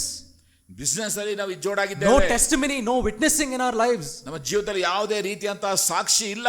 A compromised life ನಾವು ಕಲಬೆರಕೆ ಜೀವಿತ, where it is even impossible for others to identify and say that this person is a child of God. ಅದು ಅನೇಕರು ಈ ವ್ಯಕ್ತಿ ಯೇಸು ದೇವರ ಮಗನೆಂಬುದಾಗಿ ಗುರುತಿಸೋದಕ್ಕೆ ಆಗದೇ ಇರುವಂತ ರೀತಿಯಲ್ಲಿ ನಾವು ಹೊರಟು ಹೋಗಿದ್ದೇವೆ. This is the state that we have come to. ಅಂತ ಒಂದು ಸ್ಥಿತಿಗೆ ನಾವು ಇಳಿದಿದ್ದೇವೆ. The third reason for the negligence, ಆ ತಾತ್ಸಾರಕ್ಕೆ ಮೂರನೆಯ ಒಂದು ಕಾರಣ, when we turn to the first letter in the book of when we turn to the first Peter, when we turn to first Peter 1 ಪೇತ್ರ chapter 2 2ನೇ ಅಧ್ಯಾಯ verses 5, 5ನೇ ವಾಕ್ಯ. ನೀವು ಸಹ ಜೀವುಳ್ಳ ಕಲ್ಲುಗಳಾಗಿದ್ದು ಆತ್ಮ ಸಂಬಂಧವಾದ ಮಂದಿರವಾಗಲಿಕ್ಕೆ ಕಟ್ಟಲ್ಪಡುತ್ತಾ ಇದ್ದೀರಿ. we read here that Peter is saying saying that you are the living stones, ಪೇತ್ರನು ಹೇಳುವಂತ ಮಾತು, ನೀವು ಜೀವವುಳ್ಳ ಕಲ್ಲುಗಳಾಗಿದ್ದೀರಾ. that you are being built up as a spiritual house, ನೀವು ಆತ್ಮಿಕವಾದಂತ ಆಲಯವಾಗಿ ಕಟ್ಟಲ್ಪಡ್ತಾ ಇದ್ದೀರಾ. a holy priesthood. ಒಂದು ಪರಿಶುದ್ಧವಾದ He is ಯಾಜಕತ್ವ talking about a group. ಅಂದ್ರೆ ಒಂದು ಗುಂಪಿನ ಕುರಿತಾಗಿ ಮಾತಾಡ್ತಾ ಇದ್ದಾನೆ. So that you, all of us seated here, are living stones. ಆದ್ರಿಂದ ಇಲ್ಲಿ ಕುಳಿತು ನಾವೆಲ್ಲರೂ ಕೂಡ ಜೀವವುಳ್ಳ ಕಲ್ಲುಗಳಾಗಿದ್ದೇವೆ. And what are you expected to do? ನಾವು ಏನು ಮಾಡಬೇಕಾಗಿದೆ? We see the expectation in Hebrews chapter 10. ಯಾವ ನಿರೀಕ್ಷೆ ಇದೆ ಎಂಬುದನ್ನ ಇಬ್ರಿಯರ ಪತ್ರಿಕೆಯಲ್ಲಿ ನೋಡುತ್ತೇವೆ. When we turn to the book of Hebrews chapter 10, ಇಬ್ರಿಯರ ಪತ್ರಿಕೆಯಲ್ಲಿ ನಾವು ನೋಡುವಂತ 10ನೇ ಅಧ್ಯಾಯದಲ್ಲಿ ನೋಡುವಾಗ verses 24 and 25, ವಚನ 24 we read about what these stones are supposed to ಈ do. ಒಂದು ಕಲ್ಲುಗಳು ಬಗ್ಗೆ ನಾವು ನೋಡುವಂತವರಾಗಿದ್ದೇವೆ.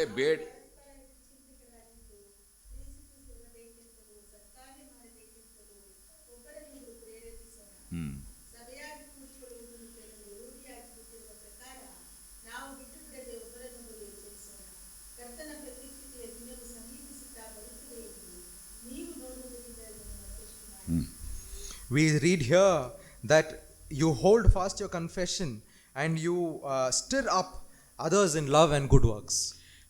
ನೀವು ಪರಸ್ಪರ ಹಿತಚಿಂತರಾಗಿದ್ದು ಮತ್ತೆ ಸತ್ಕಾರ ಮಾಡೋದಕ್ಕೆ ಒಬ್ಬರನ್ನೊಬ್ಬರು ಪ್ರೇರೇಪಿಸಿರಿ. Because if we are stones in a building, ಯಾಕಂದ್ರೆ ಕಟ್ಟಡದಲ್ಲಿ ನಾವು you ಕಲ್ಲುಗಳಾಗಿದ್ದೇವೆ. cannot build a building with one stone. ಒಂದು ಕಲ್ಲಿನಿಂದ ಕಟ್ಟಡ ಕಟ್ಟಕ್ಕೆ You ಸಾಧ್ಯ need ಇಲ್ಲ. one stone and another around the stone, ನಾವು ಒಂದು ಕಲ್ಲು ಮತ್ತು ಅಕ್ಕಪಕ್ಕ ಇನ್ನೊಂದು ಕಲ್ಲುಗಳು, where that stone acts as a support and gets support from the stone that is beside it. ಯಾಕಂದ್ರೆ ಒಂದು ಕಲ್ಲು ತನ್ನ ಪಕ್ಕದಲ್ಲಿರ್ತಕ್ಕಂಥ ಕಲ್ಲು ನಿಮಿತ್ತವಾಗಿ ಅದು ಬಲವಂತದೆ. And this is what we have lost sight of. ಈ ದರ್ಶನವನ್ನು ನಾವು ಕಳ್ಕೊಂಡಿದ್ದೀವಿ. We have failed to consider others around us. ನಮ್ಮ ಸುತ್ತಲೂ ಇರುವಂತವರ ಕುರಿತಾಗಿ ನಾವು ಅದನ್ನ We ಕಳ್ಕೊಂಡಿದ್ದೀವಿ. have failed to stir up love among our brethren. We have failed to do good works among our brethren. ನಮ್ಮ ಸುತ್ತಲೂ ಇರತಕ್ಕಂಥ ಸಹೋದರರಿಗೆ ಪ್ರೀತಿಸುವುದನ್ನು ನಾವು ಬಿಟ್ಟು ಬಿಟ್ಟಿದ್ದೀವಿ. ಅವರಿಗೆ ಸತ್ಕಾರ ಮಾಡೋದನ್ನು ಕೂಡ ನಾವು ಕಳ್ಕೊಂಡಿದ್ದೀವಿ. Instead we have led our lives very selfishly, ಅದಕ್ಕೆ ಬದಲಾಗಿ ನಮ್ಮ ಜೀವಿತವನ್ನ ಸ್ವಾರ್ಥಿಗಳಾಗಿ ನಾವು ಜೀವಿಸ್ತಾ ಇದೀವಿ. worrying about our own things. ನಮ್ಮ ಕುರಿತಾಗಿ ಚಿಂತಿಸ್ತಾ ಇದೀವಿ. We read in the book of Haggai, ಹಗ್ಗಾಯನ ಪುಸ್ತಕದಲ್ಲಿ ನಾವು ನೋಡುತ್ತೇವೆ that if you will sow much but you will never reap. ನೀವು ಬೀಜವನ್ನ ಹೆಚ್ಚಾಗಿ ಬಿತ್ತೀರಾ, ಆದರೆ ಫಲ ತಂದಂತ ಫಲ ಸ್ವಲ್ಪನೇ. You will eat but you will not have enough. ನೀವು ತಿನ್ನುತ್ತೀರಿ ಆದರೆ ತೃಪ್ತಿ ಆಗುವುದಿಲ್ಲ. You will drink but you will not be filled. ನೀವು ಕುಡಿಯುತ್ತೀರಿ ಆದರೆ ನಿಮಗೆ ದಾಹ ತೆನೆಯುವುದಿಲ್ಲ. You will clothe yourselves with many clothes and lots of fur but you will never be warm. ನೀವು ಬಟ್ಟೆಯನ್ನು ಹೊದ್ದುಕೊಳ್ತೀರಿ ಆದರೆ ನಿಮಗೆ ಬೆಚ್ಚಗಾಗುವುದಿಲ್ಲ. You will earn and you will earn, but it will be as though you put all your earnings into a bag with holes. ನೀವು ಸಂಬಳ ತಗೋತೀರಿ, ಸಂಪಾದನೆ ಮಾಡ್ತೀರಿ ಆದರೆ ಸಂಬಳ ಹಾಕುವಂತ ಚೀಲವು ಅದು ತೂತಿನದಾಗಿದೆ. This is the judgment that the Lord brings on those who are selfish. ಸ್ವಾರ್ಥಿಗಳಾಗಿರುವಂತವರ ಮೇಲೆ ದೇವರು ತರುವಂತ ತೀರ್ಪು ಇದಾಗಿದೆ. This is the judgment that the Lord brings on those who do not worry about the Lord but themselves. ಇತರ ಕುರಿತಾಗಿ ಚಿಂತಿಸದೆ ತಮ್ಮ ಕುರಿತಾಗಿ ಚಿಂತಿಸುವ ಕುರಿತಾಗಿ ದೇವರು ತರುವ ತೀರ್ಪು ಇದಾಗಿದೆ.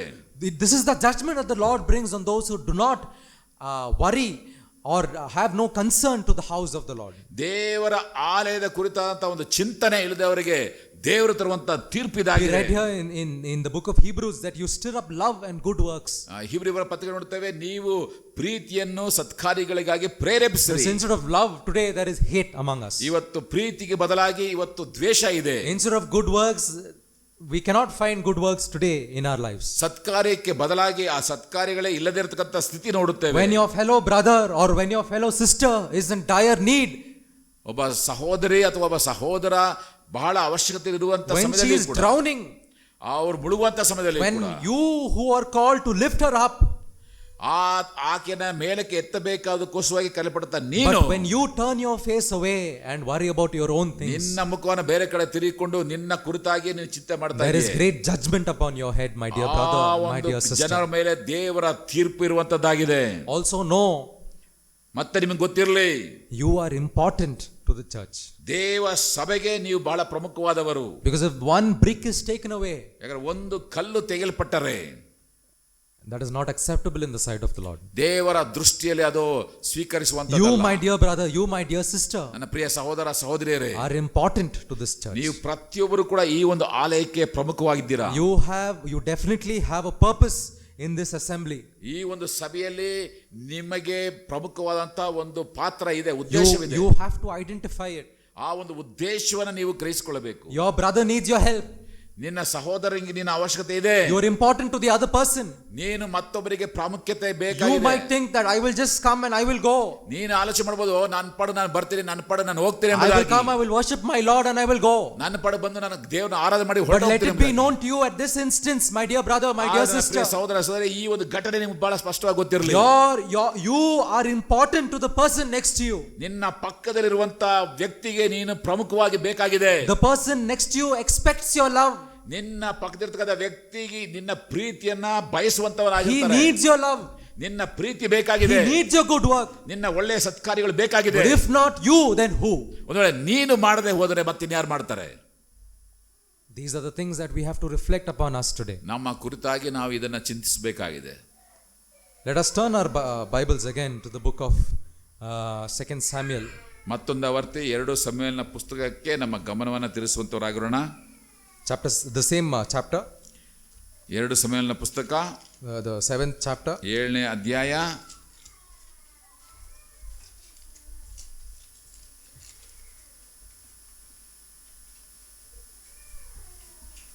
We read here that the Lord responds ಇಲ್ಲಿ with, ದೇವರು ಪ್ರತಿಕ್ರಿಯೆ ಕೊಡುವುದನ್ನು ನೋಡುತ್ತೇವೆ. to the desire of David. To the desire. ದಾವೀದನ ಒಂದು ಆಸೆಗೆ ದೇವರು ಪ್ರತಿಕ್ರಿಯೆ ಕೊಡ್ತಾ ಇದ್ದಾನೆ. Let us read from verses 4 to 11. ವಚನ 4ರಿಂದ 11 ವಾಕ್ಯಗಳನ್ನು ಓದಿ ಗಮನಿಸೋಣ. Same night the word of the Lord comes. ಅದೇ ರಾತ್ರಿಯಲ್ಲಿ ಯೆಹೋವನು ನಾತಾನನಿಗೆ ಆಜ್ಞಾಪಿಸಿದ್ದೇನೆಂದರೆ, ಹೋಗಿ ನನ್ನ ಸೇವಕರಾದ ದಾವೀದನಿಗೆ, ನೀನು ನನಗೋಸ್ಕರ ಮನೆಯನ್ನು ಕಟ್ಟಬೇಕು. ನಾನು ಇಸ್ರಾಯೇಲನ್ನು ಐಗುಪ್ತ ದೇಶದಿಂದ ಬರಮಾಡಿದಂದಿನಿಂದ ಇಂದಿನವರೆಗೂ ಮನೆಯಲ್ಲಿ ವಾಸ ಮಾಡಲಿಲ್ಲ, ಗುಡಾದಲ್ಲಿ ವಾಸುತ್ತಾ ಅವರೊಡನೆ ಸಂಚರಿಸಿದ್ದೆನು. ನಾನು ಇಸ್ರಾಯೇಲಲ್ಲಿ ಮಧ್ಯದಲ್ಲಿ ಸಂಚರಿಸುತ್ತಿದ್ದಾಗ ಅದನ್ನು ಜನರಾದ ಇಸ್ರಾಯೇಲನ್ನು ಪಾಲಿಸುವುದಕ್ಕೋಸ್ಕರ ನನ್ನಿಂದ ನೇಮಿಸಲ್ಪಟ್ಟ ಯಾವ ಕುಲವನಾದರೂ ನೀವು ನನಗೋಸ್ಕರ ದೇವದಾರು ಮರದ ಮನೆಯನ್ನೇಕೆ ಕಟ್ಟಲಿಲ್ಲವೆಂದು ಕೇಳಿದೆನೋ ಎಂಬುದಾಗಿ ಯೆಹೋವನು ಅನ್ನುತ್ತಾನೆ ಎಂದು ಹೇಳು. ಇದಲ್ಲದೆ ನೀನು ನನ್ನ ಸೇವಕರಾದ ದಾವೀದನಿಗೆ ಹೇಳಬೇಕಾದೇನೆಂದರೆ, ಸೇನಾಧೀಶ್ವರನಾದ ಯೆಹೋವನು ಹೀಗೆನ್ನುತ್ತಾನೆ, ಕುರಿಗಳ ಹಿಂದೆ ಹೋಗುತ್ತಿದ್ದ ನಿನ್ನನ್ನು ಅಡವಿಯಿಂದ ತೆಗೆದುಕೊಂಡು ನನ್ನ ಪ್ರಜೆಗಳಾದ ಇಸ್ರಾಯೇಲರ ಮೇಲೆ ನಾಯಕನಾಗಿ ನೇಮಿಸಿದೆನು. ನೀನು ಹೋದಲೆಲ್ಲ ನಿನ್ನ ಸಂಗಡ ಇದ್ದೆನು. ನಿನ್ನ ಶತ್ರುಗಳನ್ನೆಲ್ಲ ನಿನ್ನೆದುರಿನಲ್ಲಿಯೇ ಸಂಹರಿಸಿಬಿಟ್ಟನು. ಲೋಕದ ಮಹಾಪುರುಷರ ಹೆಸರಿನಂತೆ ನಿನ್ನ ಹೆಸರನ್ನು ದೊಡ್ಡದು ಮಾಡುವೆನು. ನನ್ನ ಪ್ರಜೆಯಾದ ಇಸ್ರಾಯೇಲರಿಗೆ ಒಂದು ಸ್ಥಳವನ್ನು ಕೊಟ್ಟು ಅದರಲ್ಲಿ ಅವರು ಇನ್ನು ಮೇಲೆ ಯಾವ ಭಯವೂ ಇಲ್ಲದೆ ಅಲ್ಲಿ ವಾಸಿಸುವರು. ಪೂರ್ವಕಾಲದಲ್ಲಿ ನಾನು ನನ್ನ ಜನರನ್ನು ಇಸ್ರಾಯೇಲರ ಮೇಲೆ ನೇಮಿಸಿದ ನ್ಯಾಯಸ್ಥಾಪಕರಾದ ಕಾಲದಿಂದಲೂ ಈಚೆಗೆ ದುಷ್ಟರು ಅವರನ್ನು ಕುಗ್ಗಿಸಿದಂತೆ ಇನ್ನೂ ಕುಗ್ಗಿಸುವುದಿಲ್ಲ. ನೀನು ಶತ್ರು ಭಯವಿಲ್ಲದೆ ಸುಖದಿಂದಿರುವಂತೆ ಮಾಡುವೆನು. ಇದಲ್ಲದೆ ಯೆಹೋವನಾದ ನಾನು ನಿನಗೋಸ್ಕರ ಒಂದು ಮನೆಯನ್ನು ಕಟ್ಟುವೆನೆಂದು ಮಾತು ಕೊಡುತ್ತೇನೆ. ನಿನ್ನ ಆಯುಷ್ಕಾಲವು ಮುಗಿದು ನೀನು ಪಿತೃಗಳ ಬಳಿಗೆ ಸೇರಿದ ಮೇಲೆ ನಿನ್ನಿಂದ ಹುಟ್ಟುವವನನ್ನು ನೆಲೆಗೊಳಿಸಿ ಅವನ ರಾಜ್ಯವನ್ನು ಸ್ಥಾಪಿಸುವೆನು.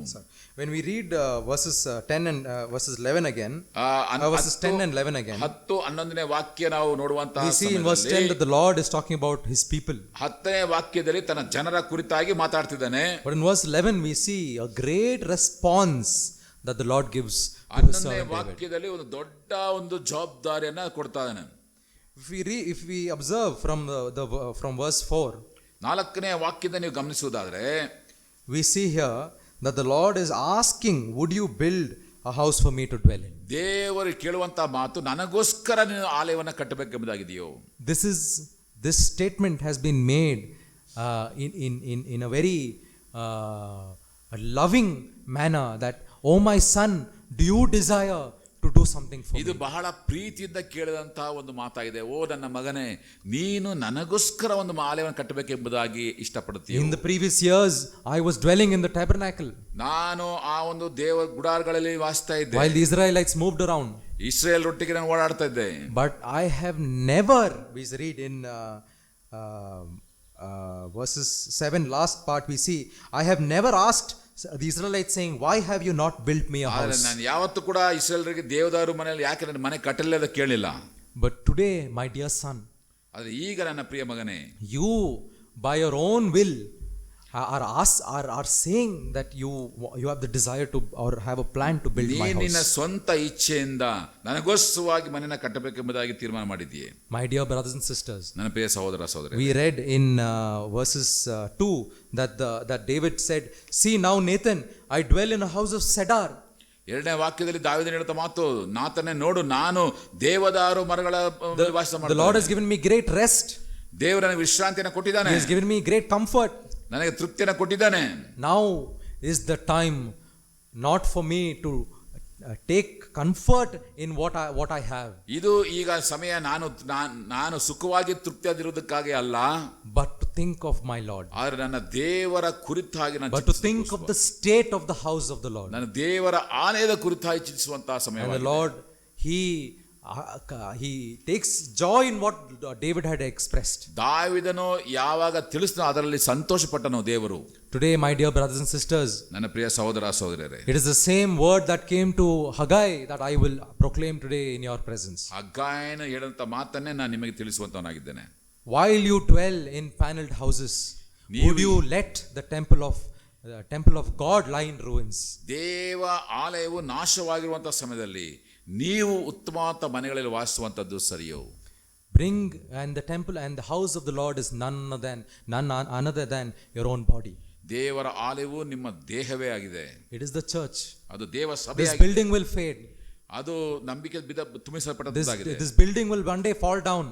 ಒಂದಿನ ಈ ಒಂದು ಕಟ್ಟಡ ಬಿದ್ದು ಹೋಗುತ್ತದೆ. But the Lord has established you to remain forever. ಆದರೆ ದೇವರು ನಿನ್ನನ್ನು ಸ್ಥಾಪಿಸಿದ್ದಾನೆ ನಿರಂತರವಾಗಿರುವುದಕ್ಕೋಸ್ಕರ. So in your comfort, ನಿನ್ನ ಸುಖದಲ್ಲಿ, in your house, ನಿನ್ನ ಮನೆಯಲ್ಲಿ, in the throne of your house, ನಿನ್ನ ಮನೆಯ ಸಿಂಹಾಸನದಲ್ಲಿ what are you thinking of? ನೀನು ಏನು ಯೋಚನೆ Are you ಮಾಡ್ತೀಯ? thinking of making more money? ಇನ್ನು ಹೆಚ್ಚಾಗಿ ಹಣ Are you thinking ಮಾಡಬೇಕು, of making more riches? ಇನ್ನು ಹೆಚ್ಚಾಗಿ ಆಸ್ತಿ ಮಾಡಬೇಕು, Or is your heart as the heart of David? ಅಥವಾ ನಿನ್ನ ಹೃದಯ ಇವತ್ತು ದಾವೀದನ ಹೃದಯದಂತಿದೆಯೋ? He looked to the state of the house of the Lord. ಆತನು ದೇವರ ಆಲಯದ ಕುರಿತಾಗಿ ಚಿಂತೆ ಮಾಡಿದ. So look to the state of your body. ನಿನ್ನ ದೇಹದ ಕುರಿತಾಗಿ Look to the ಆಲೋಚನೆ ಮಾಡು. state of your life. ನಿನ್ನ ಜೀವಿತದ ಕುರಿತಾಗಿ ಆಲೋಚನೆ Bring ಮಾಡು. your family at the feet of the Lord. ನಿನ್ನ ಕುಟುಂಬವನ್ನ ದೇವರ ಪಾದದ We ಬಳಿಗೆ read in the ತರಿಸು. scriptures, if the Lord does not build, it is in vain that you build this house. ಯೆಹೋವನು ಮನೆಯನ್ನ ಕಟ್ಟದೆ ಹೋದರೆ ಅದನ್ನು ಕಟ್ಟುವವರು ಪ್ರಯಾಸ ಪಡುವುದು ವ್ಯರ್ಥ.